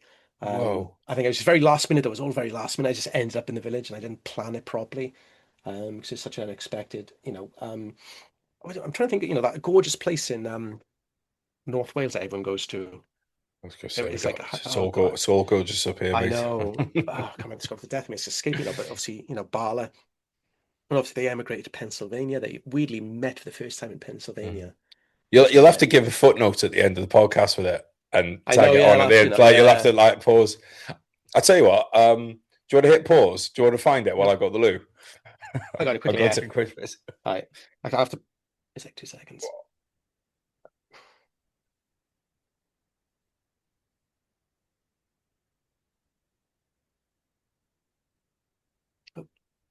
Oh. Be So kicking back in after Gez's 50th pee break, 50th. It's the Persica first one since we started recording. Thanks very much. is Persicoid. So, but obviously that's an incredible amount of history about Persicoid. A lot of World War II history, by the way, around there as well. But Mm. Abraham Lincoln, Sputi Ivan is the village of where the certainly the mother of one of his direct descendants from the Morris side. Oh, will have to Google the surname because it is a very Welsh surname. And Bala. So obviously they moved across Pennsylvania. Sorry, they met in Pennsylvania. He's from Bala. Met in Pennsylvania, married, or they had a daughter, and they married a Hanks. And obviously, you can imagine where that went. Tom Hanks is obviously, which is Abraham Lincoln's mother. Obviously, that's from come from one child. Obviously, Tom Hanks is, from another one of their siblings. One of the children's What? They're children. related? They're related, yeah. What? Mate, I'm getting my mind blown with these facts today. So yeah, I know. like I had no idea. Is that like out there? Is that pretty public or? No, it's sort of Oh, well, it is with Tom Hanks and Abraham Lincoln because I was working on a project last year to for Eugene Sledge and getting the new his New Testament that he carried through mhm. Peleliu into Library of Congress. And obviously, I was working with Plato, and they brought on somebody who works in Washington, like a political documentary maker, a guy called Lee Johnson. And we used to talk a lot about history. He gave me some great movies about Custer to watch. And one day I just messaged, hey, I've just come across this little thing of Abraham Lincoln being related to Tom Hanks. It says, is this true? And he just sent me this article where Tom Hanks is talking about it. And Wow. we spoke about it, yeah. And mine's gone blank now. But so I obviously a little bit because I was looking at no, you look on the internet or YouTube, people they must be pulling from Mhm. somewhere. Probably just some misinformation or somebody who's just pulled something out of the air, or they've just. But you look in the archives. This is about looking into the archives. It's not generally, Mhm. found on. Library of Congress has it all. Nancy Hanks actually talks about, called her a spinster from Wales, if I remember rightly. Um, and as one of the descendants. And so looking at one angle is Welsh, and then the other angle is like, well, where's Hanks from? And thinking it's Norfolk or Derbyshire. Mm. And again, just following the breadcrumbs. I can't remember how I discovered it. I think Ancestry.com was a big, source, resource. And Family Tree was another one. Was Stow in the Wold, which is just down the road from me. And there's a grave. I Nice. can't find the grave at the moment, but I think I just again having the time. And again, Stow in the Wold, in the Cotswolds. Obviously, Lord of the Rings. So Stow in the Wold. If you're a Lord of the Rings fan, Of course. there's a bit of a door. Apparently, the door of Durin. It's based on There's on the Is that the church one? door. Is that the one at the Mines of Moria that they go into? I think so. Yeah, I've Yeah. never really watched it, but that's What? based on. Yeah, I know that's based on a door. That's based on the church door. I think there's Right. two churches, two graveyards. You got one there, and there's another one across the road, which he possibly could be buried in, but that looks a little bit, I want to say newer, if that's the right word to use. Not more recent, but it's certainly, yeah. So it's just probably need to go into the church and speak to the vicar there or the reverend and see what they know. But it's phenomenal. I couldn't believe it. It's just a pure chance. It's just these rabbit holes you go down. So I was looking into Welsh history because and what we've contributed to the world, from actors to music to Badfinger, um, just World War II example, and even like presidents in the US. It's just phenomenal. And Yeah. North Wales is a huge part of that. Franklin, I think it's a Thomas Frank or Jefferson. Sorry, Jefferson. Even I was going to in his. say, I think it was quite a lot of them. I follow like Mm, one of these pages, and I would think it was saying how many of the founding fathers had some kind of Welsh ancestry. yeah. Um, I mean, I think it's Jones is the most common name in America, isn't it? I think so. Oh, is it Yeah, really I believe so. Yeah, Jones? I think so. Jones is. Really? Yeah, it was. It was when I checked. Hmm. Must have been a long time ago, but yeah, it was something. Mind you, that's what the internet said. You're gonna have to go I to was the watching art. the other day. John Lithgow, the actor. Yeah, He's got. I think his grandparents. I think he was born in California, but I think descendants in Ohio. Or his grandparents. I think grandparents lived in Ohio, or from Ohio, or step right. grandparents, and they had emigrated from Wales as well. Or their sort of grandparents, and his fascination with Welsh history is just because of his Mm. family history. Quincy Jones is another one. Apparently, it's really interesting actually. You look at it. It's quite Well, the I impact he's think had. the other side as well is like it's like my family came from Cornwall because they were tin miners, and then the tin mining dried up, so they went to South Wales, and I imagine there was probably a lot who went over from South Wales to I think people moved around a lot, didn't they? Like Mm, you know, I think we have this thing in the UK now. We quite often people kind of quite often you grow up, you live in the same kind of town, and a couple of your mates might move to London or whatever, but generally we don't move around as much, do we? I think people no, maybe moved around a lot more for work, but I could be totally wrong. I'm no, I think you're yeah. completely right. It's the same down south. I mean, Mm, not to diss any of my friends at all, but I think myself, obviously I moved away at an early age to join the mm, forces.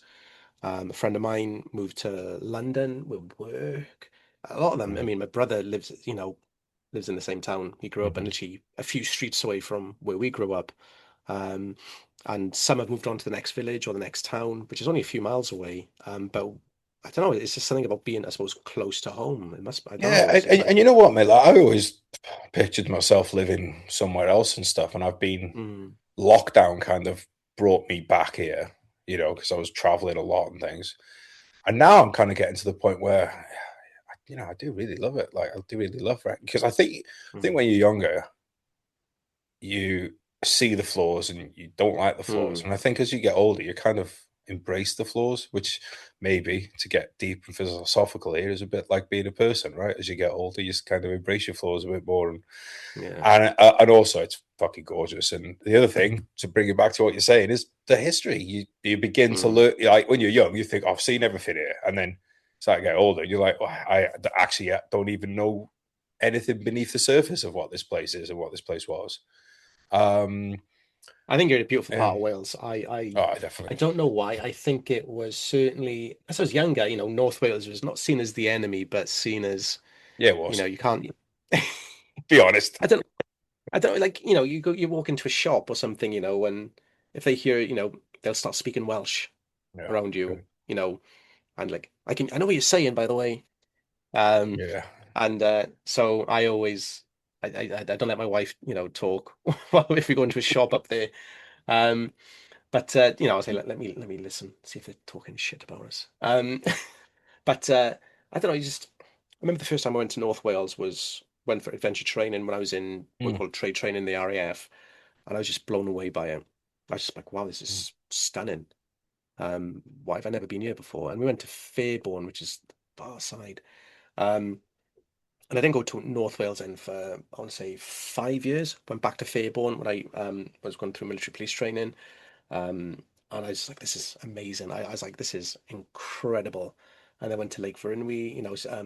Obviously, when I got posted, I was posted like far side of England. So going to North Wales probably wasn't really much of an option. But as I've got older, I think I got posted to Cosford. Somebody mm, mentioned Lake Vyrnwy to me about, this huge, lake, and went there. I thought, this is just stunning. I like to go back at least once a year to North Wales because I think and the history there's amazing as well.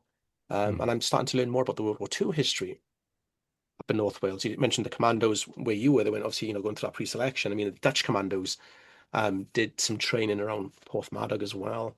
And then Okay. there's just so much. Yeah, I think when I did that trip to Pwllheli recently, we went through Blaenau Festiniog. So wow, I was It's going to awesome. say It's like, gorgeous. I love that place. yeah, and it's just so it's just these hillsides covered with slate. I'm thinking there can't be many places in the world that look like this. It's such a unique look, that place. It's almost like strikes me because, like, it was like the cloud was low, it was raining. I thought Mm, this looks like something out kind of some like, it could be like a Warhammer thing or mm, any kind of science fiction thing. It's such a just different looking place. Um, Even where I live, mate, like me and some of the lads are going for a walk over the mountain on um and go and get some pints in Llangollen, which is an absolutely gorgeous place. yep. And you're like, oh, so lucky to have this on the doorstep. I feel like you and me should be getting a cut from the Welsh Travel Tourism I know Commission we for should. this podcast, mate. I think we need to We get a could actually. Should we I'll sponsorship tap them going. in. Yeah, let's get a sponsorship going. Hit the Okay. Let me give a shout out. When you go to Carnarvon, hit the Royal Welsh Fusiliers Museum. There you go. Yes, I was going to ask you what that was. It's inside Carnarvon Castle, so you can get a castle and a regimental museum, and Wow. then the Royal Welsh Museum is in Brecon. Yes, because I want to go Yeah, there again for the Rorkestrip. I want to go for I there was for going to say they got a the Rorkestrip. bunch of Victoria Crosses there. Yeah, If medals are your thing, check out the Royal but I Welsh saw Museum in Brecon. two. I saw two in Gloucestershire Right. Museum Regiment. There's two Victoria Crosses that they had on Oh well. display, and I can't remember if I forgot to. I think I forgot to ask if they were real or they were just Uh, sort of replicas. But I shit, that was imagine they'd be stunning. real if it's in the museum. They usually are. They'd be quite enough, get. Yeah. I think quite often people will just give them for safekeeping or for display because as the saying always goes, and I think a lot of people who probably receive them feel this way. A lot of times a military cross is for the company, it's or the VC is for the battalion and stuff, and of course it's for the individual as well, most first and foremost. But I think a lot of those people feel like that they want them to be in the regimental places. From what I've seen, I know I know that it's Mm. quite a normal thing for families to kind of give them out on these kind of long standing loans and things. Um, yeah, no, regimental museums. Need to visit more of them. Yeah. Basically, I've got the Cheshire ones, 30 minutes from here, and I keep wanting to go, and it's just you know time, mate, time in it. No, it is absolutely. And I think it's for me. It's Worcestershire Regiment. It's Yeah. just going up there, and they got the Oxfordshire one. Mm. I want to go there. The Oxford Yeah, Ducks one. that's at the Blenheim. It's by Blenheim Palace, isn't it? Oh, is it? I don't know. I Yeah, don't yeah. know. It's right next to Blenheim Palace. I really want to go. I was down that area recently and go and watch a Wrexham game. I went to see Churchill's grave because he's buried in a small village graveyard down there. Yeah, I really want. So I saw that, but we got there too late in the day for going to the museum. But yeah, that's high on my list as well, mate. The It's supposed Oxford to be incredible as well. Like, Soldiers of yeah, Oxfordshire Museum it's called, I think. yeah. And there's amazing. I think on the route there, there's amazing World War II history. Depending on obviously the route you go, there's quite a few airfields. But yeah, There's an airfield right next to Bryce Norton, called Broadwell. Like it's insanely close. I don't know, it's like 3 or 4 miles of that, and that was huge during Market Garden and D-Day as well. But really, I don't want to get this right. I want to say nine para or yeah, nine parachute. I want to say nine para. Flew ninth from there. parachute sign, right? Yeah, nice para that ship. I think they flew from there. And you can walk the runway. The control tower is still there, Oh, and then sick. and you can walk across a Mm. farmer's field. Um, but you can still go there. And I went there last year. And I was just like, wow, this is just amazing. I was probably in the Mm. control tower for about an hour by myself. I could just photograph, just taking it all in because Mm. it's just Yeah, some something you'd history always in still there, stand. mate. Yeah, No, yeah, exactly. no, yeah. It's mad, isn't it? I was having this conversation with a mate recently, like, how few Lancasters are flying now. I know.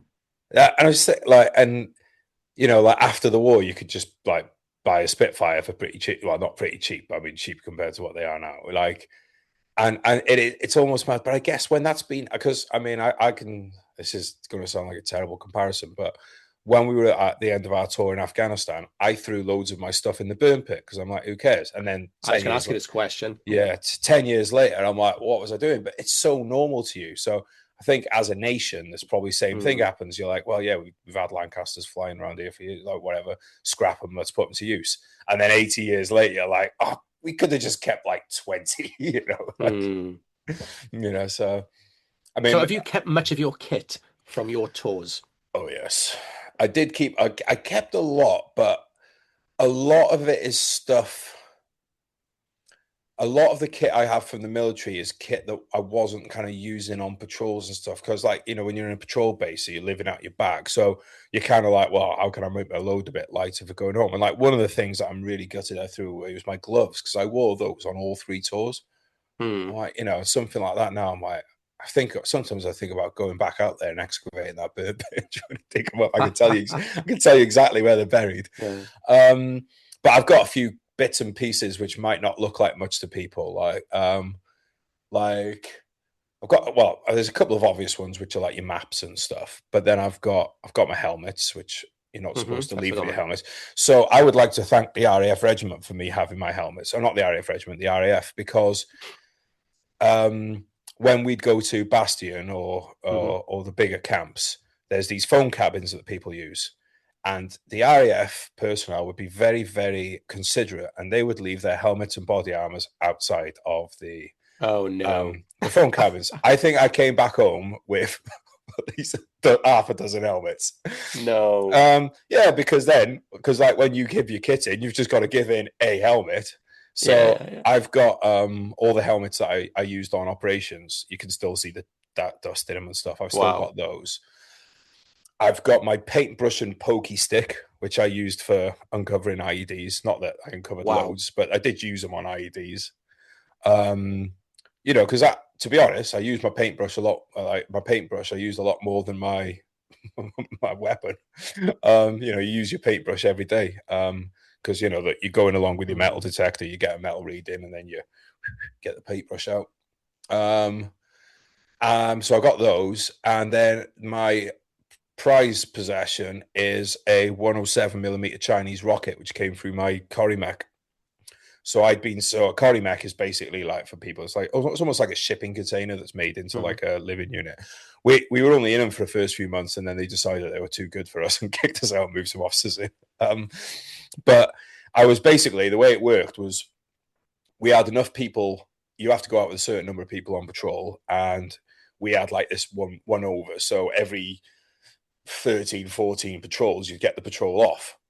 And like on some of my tours, I didn't ever want to miss patrols because you knew you might get into something tasty. And last thing you wanted was the blokes coming in telling you what tasty scrap that they'd had and you'd missed it. So, but on that first tour, it was often quite mundane stuff like out towards oil fields and stuff. Nothing really happened. So, I was sitting. There was a place where I could sit. So I had the air conditioning unit on one side of me and the walls on the other. So there's only one place so you could sit up against the wall on your bed. So I was sat on there, and then door opens. It's a sergeant from another platoon. He was a nice bloke. He wasn't arsy about this at all. He's like, "Oh, can you grab your helmet, body armor, weapon? We're going down one of the other camps." To basically what was happening at the time, because of all this rocket fire and stuff, was building up the bed spaces with breeze blocks. Now these breeze blocks were not cemented or anything. I always just thought if anything goes off next to us, just get a breeze block in the face. So I don't know how effective these things were, but I kicked off saying, well, if I knew I was stacking fucking breeze blocks, I'd have gone on patrol and just stood out the top of the vehicle for an hour. So I wasn't happy about this, but he's a sergeant. He's a sergeant. I was a lance corporal, so off I went. Anyway, hadn't been long. The alarm went off. The rockets came in. And when I got back to my room, there was a massive hole in the wall where I'd been sitting. Wow. So it's a weird one because it's not a close call because I'm down the Yeah. other end of the camp. But I just think it's a close call in the sense of if he'd have just gone, I can't be asked to argue with him. Fuck it. Yeah. Stay here. I'd have been in two pieces when my platoon Yeah. came back. And it's those little, it's almost more of a sliding doors moment than a close call. But yeah, it was a bit, bum got a bit twitchy when I saw that hole in the wall. But I had a really great boss out there. And we were doing some work with the bomb disposal Hmm. people, and they have to do free from explosive certificates. Anyway, he got it for me, mate. You were in the RAF police Hmm. when I put my Bergen, my rucksack, on the X-ray machine to go back. They absolutely shit a brick. I've got this Yeah. half a rocket in there, so it's about over a foot long. And then they were trying to confiscate it. And Do you take pulled it as a out. carry-on? No wonder. No, it was in my Bergen, mate. So I pulled out my Oh, was it free your from Bergen? So it's going to need. Yeah. pulled out my free from explosive certificate. Thank you very much. I'll be keeping hold of this. And Yeah. yeah, and it's about so it's basically at the back end of the rocket, but it's all full in the middle with the material from the wall where it went through, and you can see where it Wow. was spiraling. So it's got the Yeah. like you all the inside material from the wall is like curled up in it. So the speed, I mean, yeah, I would have been. I mean, I work on my abs, mate, but I don't think they would have been stopping that. They wouldn't be bouncing that one off. That's Um, incredible. That's so like yeah, that's phenomenal. I yeah. mean, when I was, a guy I served with, he was 2009. I think he was in the summer. I want to say he was the summer tour. And he picked up an ID plate and he's got it in his office in a picture frame. Yeah. He recovered Mm, it. yeah. I mean, what a war memento. I mean, Oh, it, I do have shrapnel as well. Actually, now you mentioned IEDs.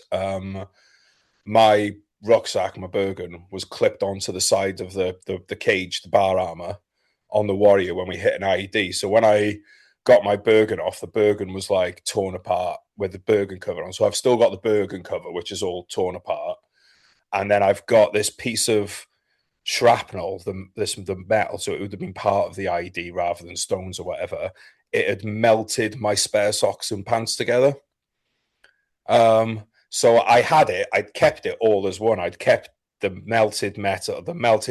socks and the underpants. Anyway, my mum, bless her, saw these socks and underpants because I'm a pretty messy person. They weren't anything.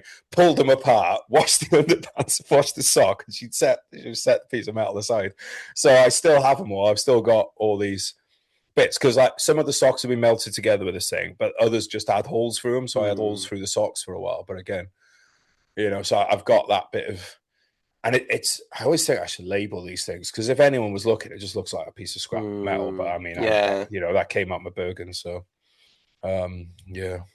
My mementos are nothing as Gucci That's why you join as the infantry, that. mate. You get the I know Gucci exactly. mementos then, don't I got lovely hotel menus that I've kept. I've gone to a nice place. Some Gone to a down nice pillows. place. Just slippers, Mate. complimentary slippers. Yeah. But no, I've got my trousers. I still wear them when I do my reserve stuff. Mm-hmm. I still fit into them, and they've got hero sleeves. I've cut up the strings because Yeah. but I didn't have that in Afghanistan. I did that in the Falklands, which was like a year later Mm. of to tighten the bottom of your trousers up, because we have to have Mm. that. So all my shift did that, so I sort of did that. I got my field jacket, still got that. Um, Gloves, still got my Under Armour gloves. And I got my Mm. hero gloves as well. I had the issued gloves.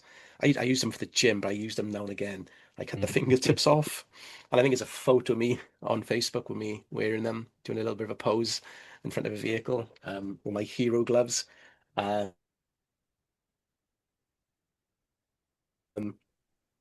uh, Dog tags I gifted to a friend, but my friend Henry.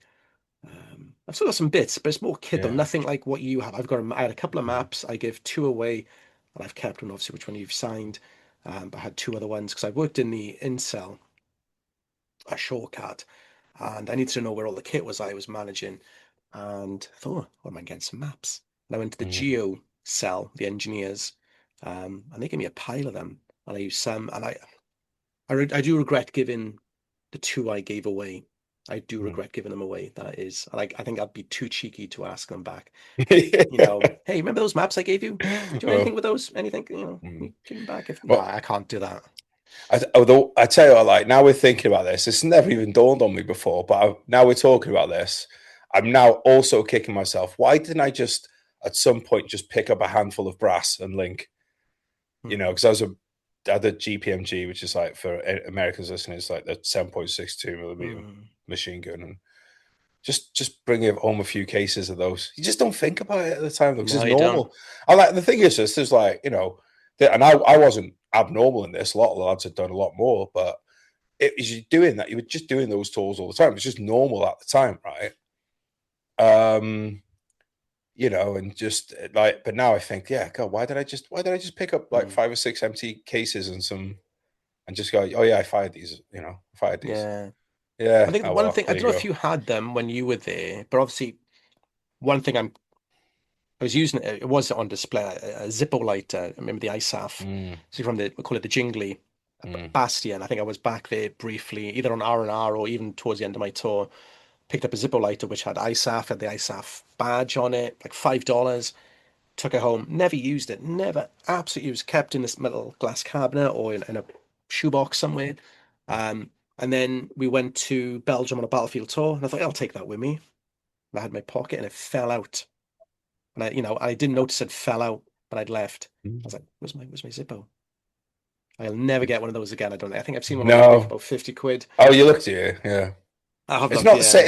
It's not the Not the same though, same. because Not the it's not same. the one It's you. not the It's not same. the one you brought back, and Not that's the the one I thing. brought back. I could go online now and buy the Oakley gloves that someone had worn. They weren't mine. Mm, Like I'd yeah. worn those gloves on my hands every patrol on free tours. Why the fuck did I throw them away? This is gonna. Mm. You realize I'm gonna be lying awake in bed tonight trying to get to sleep, kicking myself. I've worked hard to overcome this trauma of those gloves, mate. I It's know. I um think it's different for you though, because you were infantry and as biometrics, the only patrols I did were I did a couple of checkpoints. From a vehicle, we're in a vehicle from one PB to another PB, but you were different. Your tour was different. There's a lot more. I think it's a lot different. So the experiences and the emotion, emotional connection to what your They were kit is going to all be they were different to all my kit. stained. They were all stained and beat up and everything, mate. Like they looked. Yeah, What was I I agree. thinking, man? What was I thinking? There you go. That's I know. I you're got a loads suit. of. I'm not being funny. What If I was thinking clearly, I probably never would have asked to have gone to Afghanistan as an infantryman. But that's at So the end going of to the day. Afghanistan, the YouTube video, Mm. is that were you there? The Cribs one with I went to school with Oh, his sister. Jesipiah. Yeah, Yeah, yeah. He was out there with Charlie Company. Yeah, he was in Recce with me. that's a great video. I always remember that Well, with the Royal Welsh. if not the best Afghanistan video out there. Yes, I There's a agree. few. There are some good There's ones, a couple. but I think in terms of length, there's some very funny. I remember that one with the javelin where they let the squeaky sausage balloon go out. That was a classic. I But like Jez's goes on for a long time. Yeah, It should have had a 'cause BAFTA. Cribs was popular then as well. I think it was Yeah, very popular. I exactly, think that's mate. why it's Yeah, quite what makes it funny. It's very mate, funny. I'm sure we have like many fans of TV and film here. It was all done in one shot, one Mm. seamless take. There's no editing Well, on that, mate. when I was there, what was big at the time coming from Afghanistan was the Americans, and I've seen the guy. I think he shared it on his own YouTube channel. Somebody made a comment, and it was the "Call Me Maybe" one. Very camp, but very brilliant. It was "Call Me," and they were just shirts off, doing sexy That poses. sounds like an Air Force kind of thing, mate. Honestly. No, they're definitely army, definitely army. Oh, well, American army, American engineers army, but then. engineers. We're That not was quite a saying that. popular one at the time. I remember seeing Yeah, that a lot, because it's quite a yeah. popular song. But yeah, but I did come back with like working in the inside for some reason. Like there was just like a bunch of like trinkets, like for like hearts and minds. It's like like Oh those, yeah, the matchboxes, and yeah. poker chips as well. I got a couple of those. Really. I think I might have given one of those away, but Yeah. I think that's thing, just little stuff Well, like that. And I thought, there was those ones you'd get when you went to the bases and stuff. You'd have those like your 25 cents and stuff would be or the like a pogs. little, yeah, that's it, mate. Like, yeah, I know I've got a bunch of those. Because they were pretty, I bet they're collectible, aren't they? Because you've got all these different ones. They've got different like images of coalition forces on them, Mm. basically, wasn't it? Was that Yeah. Iraq though, not Afghanistan? I can't remember. Or Oh, was that that was it was definitely Iraq. I don't know if it was in Afghanistan or as was it well. Afghanistan as well? It I was know because definitely, it was definitely Iraq. yeah, but I know what was big. And again, I don't know if you had the same thing, but my mate he was doing force protection out Mm, in Garden Bastion, and he came back for R&R, and like he had a bag full of stuff, and he gave me a US Marine cover because they were working in the US Marines, mm, with guarding the base, and he gave me a US Marine cover which I've got to dig out somewhere, and he gave me a US Marine jumper. I thought, mm, oh, I love that. You gave it to me, and I was like, oh, this is great. yeah, But again, it's like great being gifted it. I still win. I've still got it. yeah, I thought, but I didn't yeah. get my own. And what was popular was the zippy one. If you ever saw that. Mm. Or was that like an American Marine one? Yeah, US Marine. Yeah, zippy one. I still wear Mm, it. I wear it to the gym now mm, and again. And it's different because I'll never get rid of that because I got that. I mean, the jumper, yeah, I still like it because my mate Dan, we had the mm, same surname. He's from your neck of the woods, but on the English side. He was my opposite room in the barrack block. So this thing special for me is that mm. emotional connection to my good friend Dan. But yeah, I do like but that kit I will struggle to get rid of. I probably won't get rid of the Afghan stuff. Everything else, yes, I got no problem. But the stuff I wore in Afghan, I think I've still got some of my Kuwait stuff, but again, it's not. I was based out of Kuwait. We went into Iraq, but it's like literally half an hour at a time. Picked Mm. up a general's hat, by the way, while I was there. I should admit to that. I was looking after for safekeeping, and there was nowhere to be seen. I was like, No, it's oh, very safe. with a hand, Mm, hand into lost and found. But mm, got to dig that out somewhere. I'd mm, rather done with that. But yeah, the Afghan stuff. I don't know why. I think it was just because I was doing very typical, which was an RAF police. Um, because we did some good stuff out there, and I'm very mm. proud of my friends who've done that as well. We did Wiz, we did close support. I don't know if you had any RMPs or RAF police with you on patrols. I actually worked on my first tour. We were the force protection company, and like four of us would get attached at the time to go and work with ATO and Wiz. Oh Um, wow. so yeah, so it's quite that tour wasn't. I didn't get the action on that tour that I wanted, but what I did get in hindsight was like a really kind of interesting look at how the bigger machinery works. Because like when you're in the Mm. infantry, you just all you know is right now we found an ID. Now I'm on the cordon. You don't Yeah. know what's going on in the middle. So in hindsight, it was actually really cool to be able to be in that middle bit with the ATO and Wiz and see what was going Oh on. So yes, because when I was there, so we had a fantastic EOD team, and there was a Welsh guy. He was the infantry guy attached to them. I can't remember. He's from Tonnereville. He had a nice. great mustache. I'll have to look see if I don't think I'm friends on him on Mm-hmm. Facebook. I can't remember. I have to have a look. But I want to say Royal Welsh. He wasn't a Yeah. Welsh Although, guy, but I'm sure he. so this tour, I was with the jocks on this one. It was great book, by the way, with the jocks. Oh, Great really? book Was about that? it. Oh, Yeah, great book by set that on your list. Great book by an officer. I okay. think I I'm think trying to remember. I've been Trying told to about remember this one. I what think I've been told about it with the jocks. Peter White, I think it is. I think. I don't have my World War II books in here at the moment. That Let me have a look. I think that might be my shopping basket, believe it or not. yeah, no, that's Only it's a really because good one. my a friend of mine, no, Sea Patrol, no, G Patrol, sorry, There G you go. Patrol. Stick this one on as well. I tell you what, I do With the have jocks. from Iraq and Afghanistan is a couple of paintings. Like Oh we got wow. how a battalion gets a painting done at the end of the tour and stuff. With the jocks. Sorry, going to back to with the jocks. Yeah, So I do all these then and nows yeah. on Instagram. So there's a place, Clifton Cameras, shout out to them. I get my photos from there. And he's the guy when I get printed, the guy who prints them, Australian chap.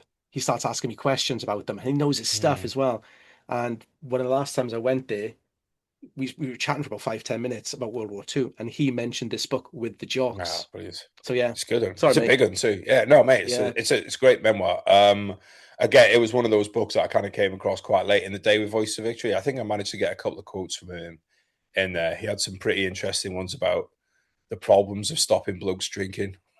Because as they're going through Germany, it was pretty much, think about it, you're going through allied and occupied countries like Holland and Hmm. Holland, Belgium, like in terms of the British Liberation Army, you can't be going and taking stuff off the locals. That's, they're the people that help. Whereas when they got to Germany, it was more, look, if you need to blow that house up, you need to blow that house up.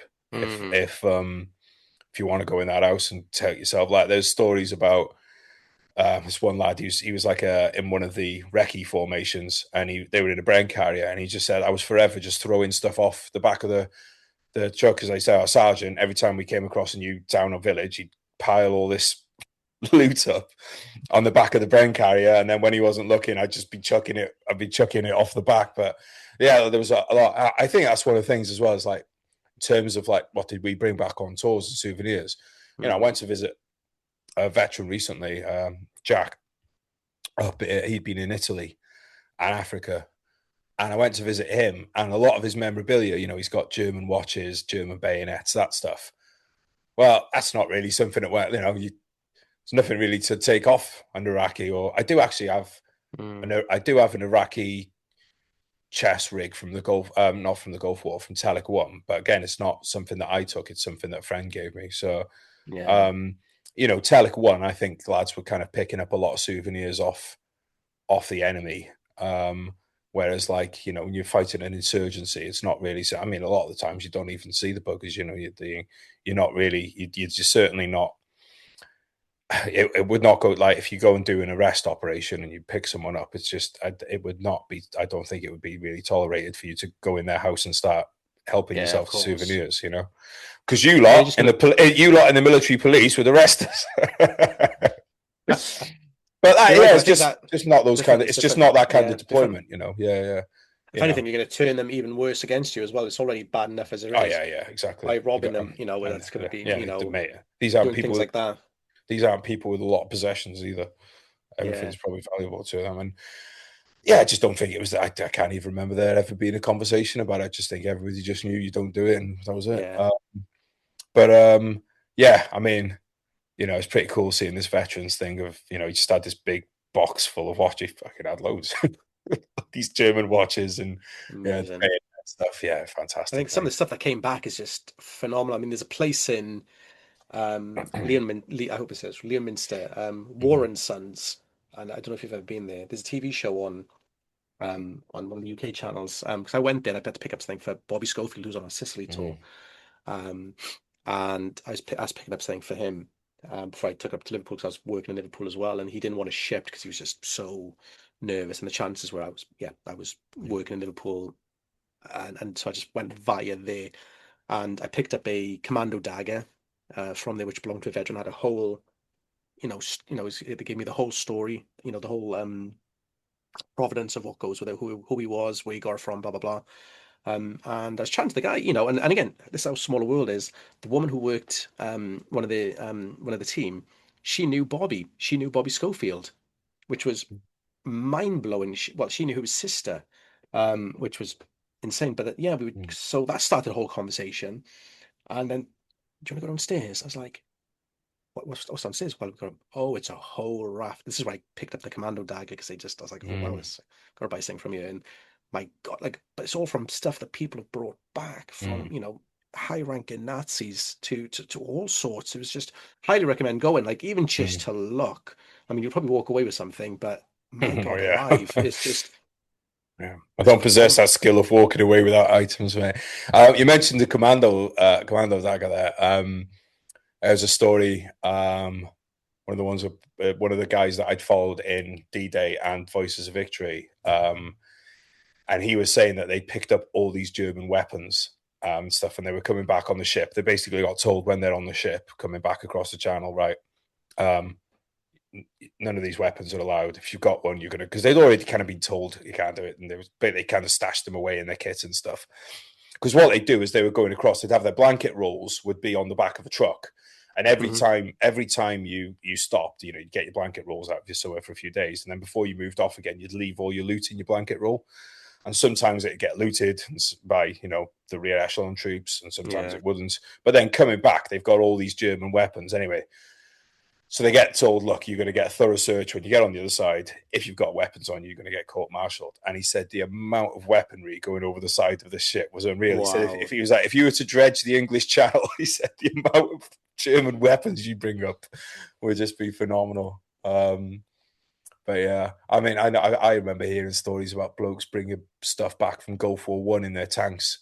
They hide AKs in parts. I mean, I don't know if you caught it in news recently.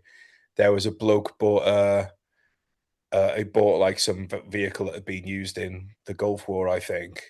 And he's bought this vehicle. He's a collector or whatever, and he's stripping it to maintain it, and finds a bar of gold bullion in there that someone had obviously stashed away.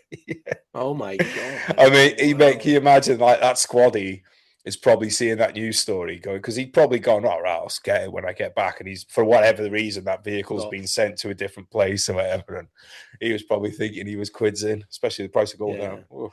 I know, yeah. My God, that's amazing. Mate, I need to draw on the line because we could talk for hours. My God alive, we could talk for hours. Um, what's before we wrap up, what's next for you? I'm doing a book about Basra, actually, mate. Great segue.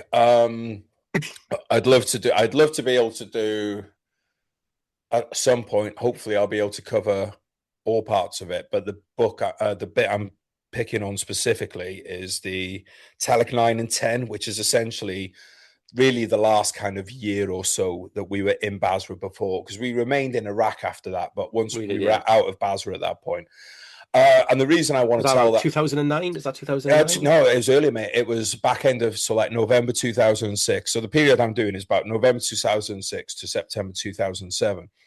And the reason why is because people quite rightly know what was going on in Afghanistan at the time. Three para 16 air assault went in summer of 2006 to Helmand, having all these kinds of insane Yep. engagements, unfortunately taking a lot of casualties, that kind of thing. And Yeah. that, I think the British public got a good idea of what was going on there. But what I don't think Yeah. they Yeah. realised was what was going on in Iraq at the time.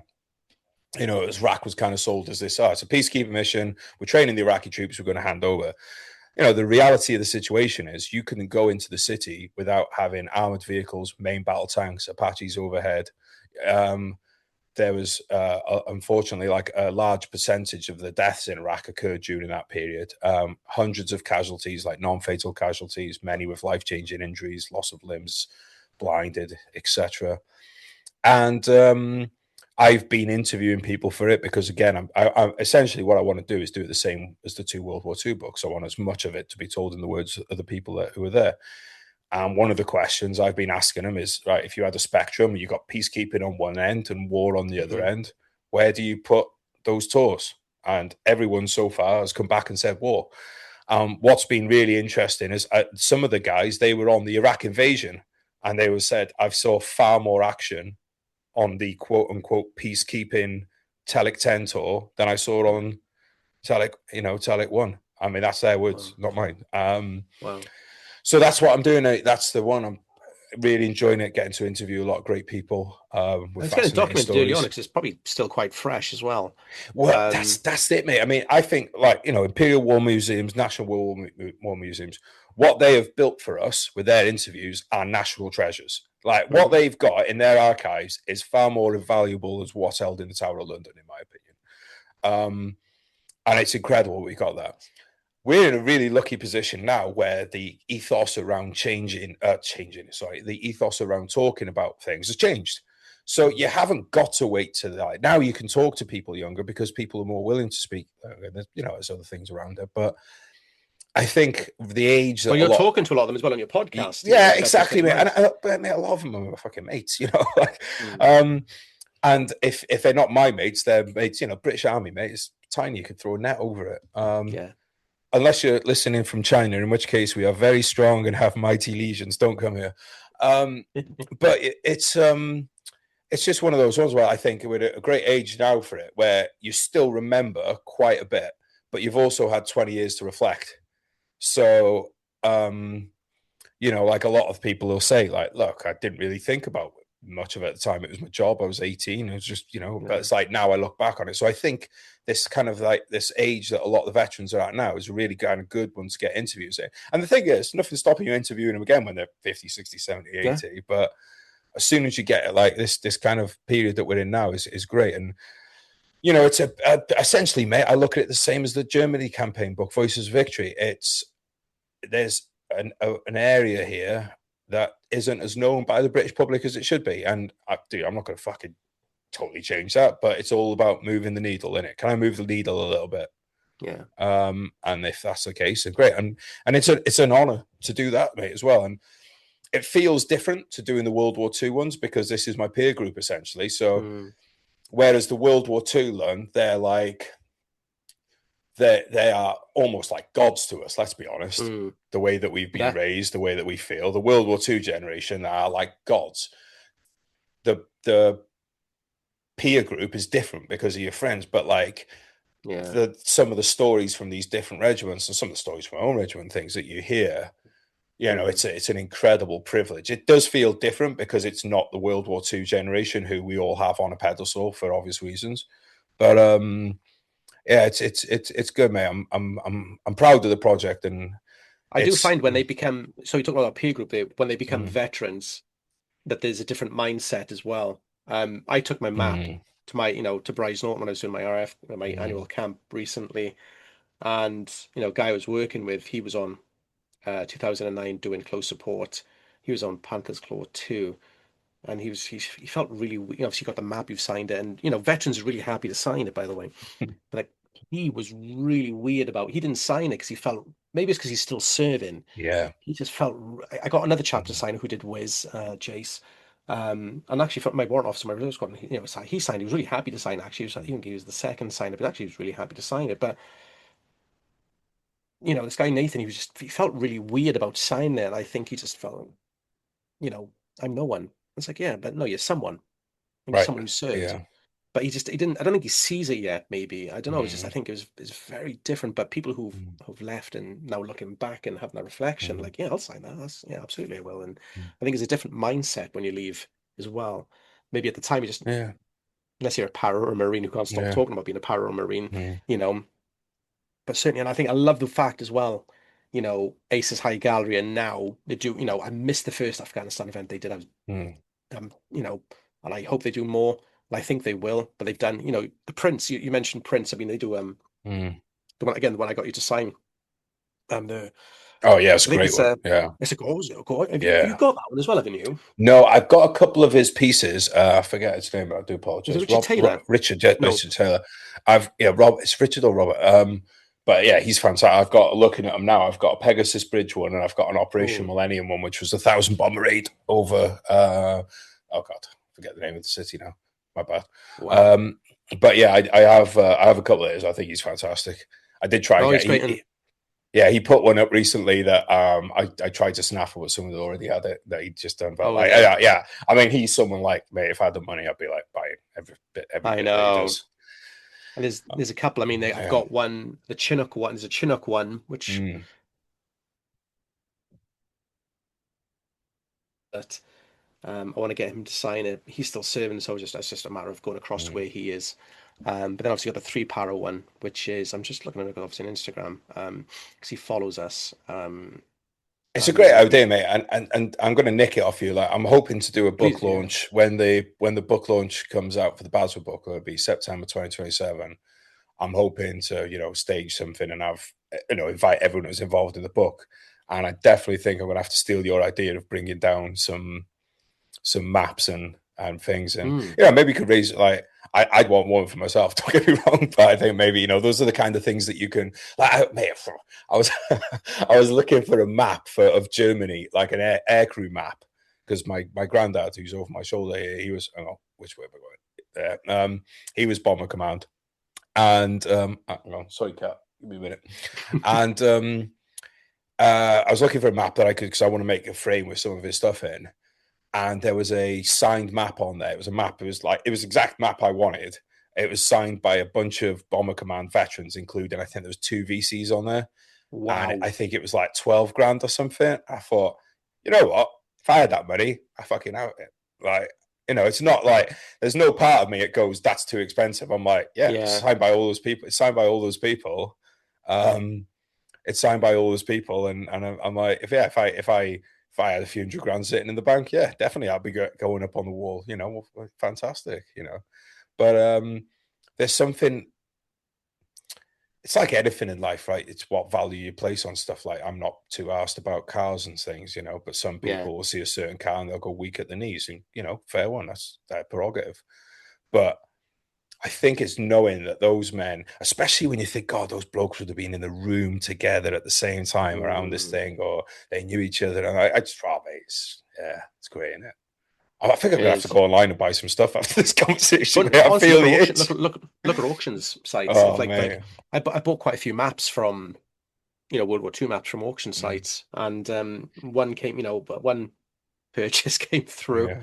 and you got maps of Bremen and Wow. Munster and Yeah. Genk and Liège, and one of them had markings on there, and must have been a it can't be anyone else's but a navigator's markings, and No. I'll have to dig it out again and send you photos. But it's like, oh my Give God, me a like, price.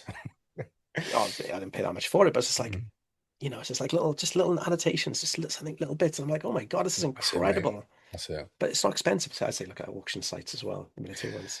Well, I tell you what, mate. When when the next book comes out, I try and do things like that now. It's like it's um so what I do. Wait there.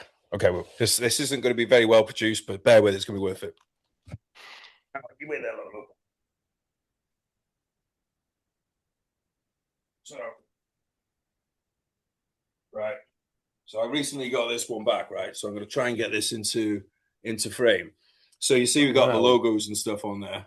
Hmm. See, I don't I know. love that. I'd love to do something like that. So, quick spiel on that one is, one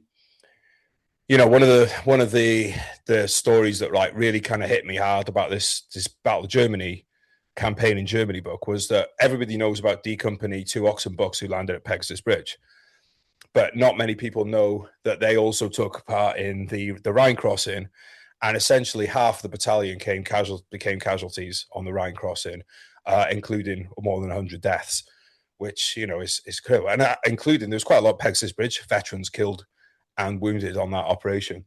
So I wanted to get something about that, and I've got Billy Gray from Pegasus Bridge over my shoulder here, so signed by him. Anyway, I found this print, and it was signed by the commander of 6 Airborne and the brigade commanders. I thought I got to have that. And then, as chance would have it, my dad, for my birthday, he'd found in a second-hand shop a frame with, it obviously belongs to somebody being in the glider pilot regiment. So it was the shoulder tabs, the airborne tab, the cap badge. So I just got all those put in, and I'm looking for a place on it on the wall now because I'm just like, it's just bringing those things together. You know what I mean? Yeah. No, I agree. And that's what I think I want to do with my map, my Afghanistan map is an ISAF patch that I wore. Mm-hmm. Um, I got my I've still got the same beret now that I had then. So maybe taking, that off and putting it in, and I'd say, Mm-hmm. I've got a second pair of dog tags, which are very, I wore in a, Q8/Iraq or flying into Iraq, but more, it's called a Q8, the Q8 tour. But again, because it's exactly the same. Something like that, putting like they call it a shadow box, and obviously maybe the medals or something as well.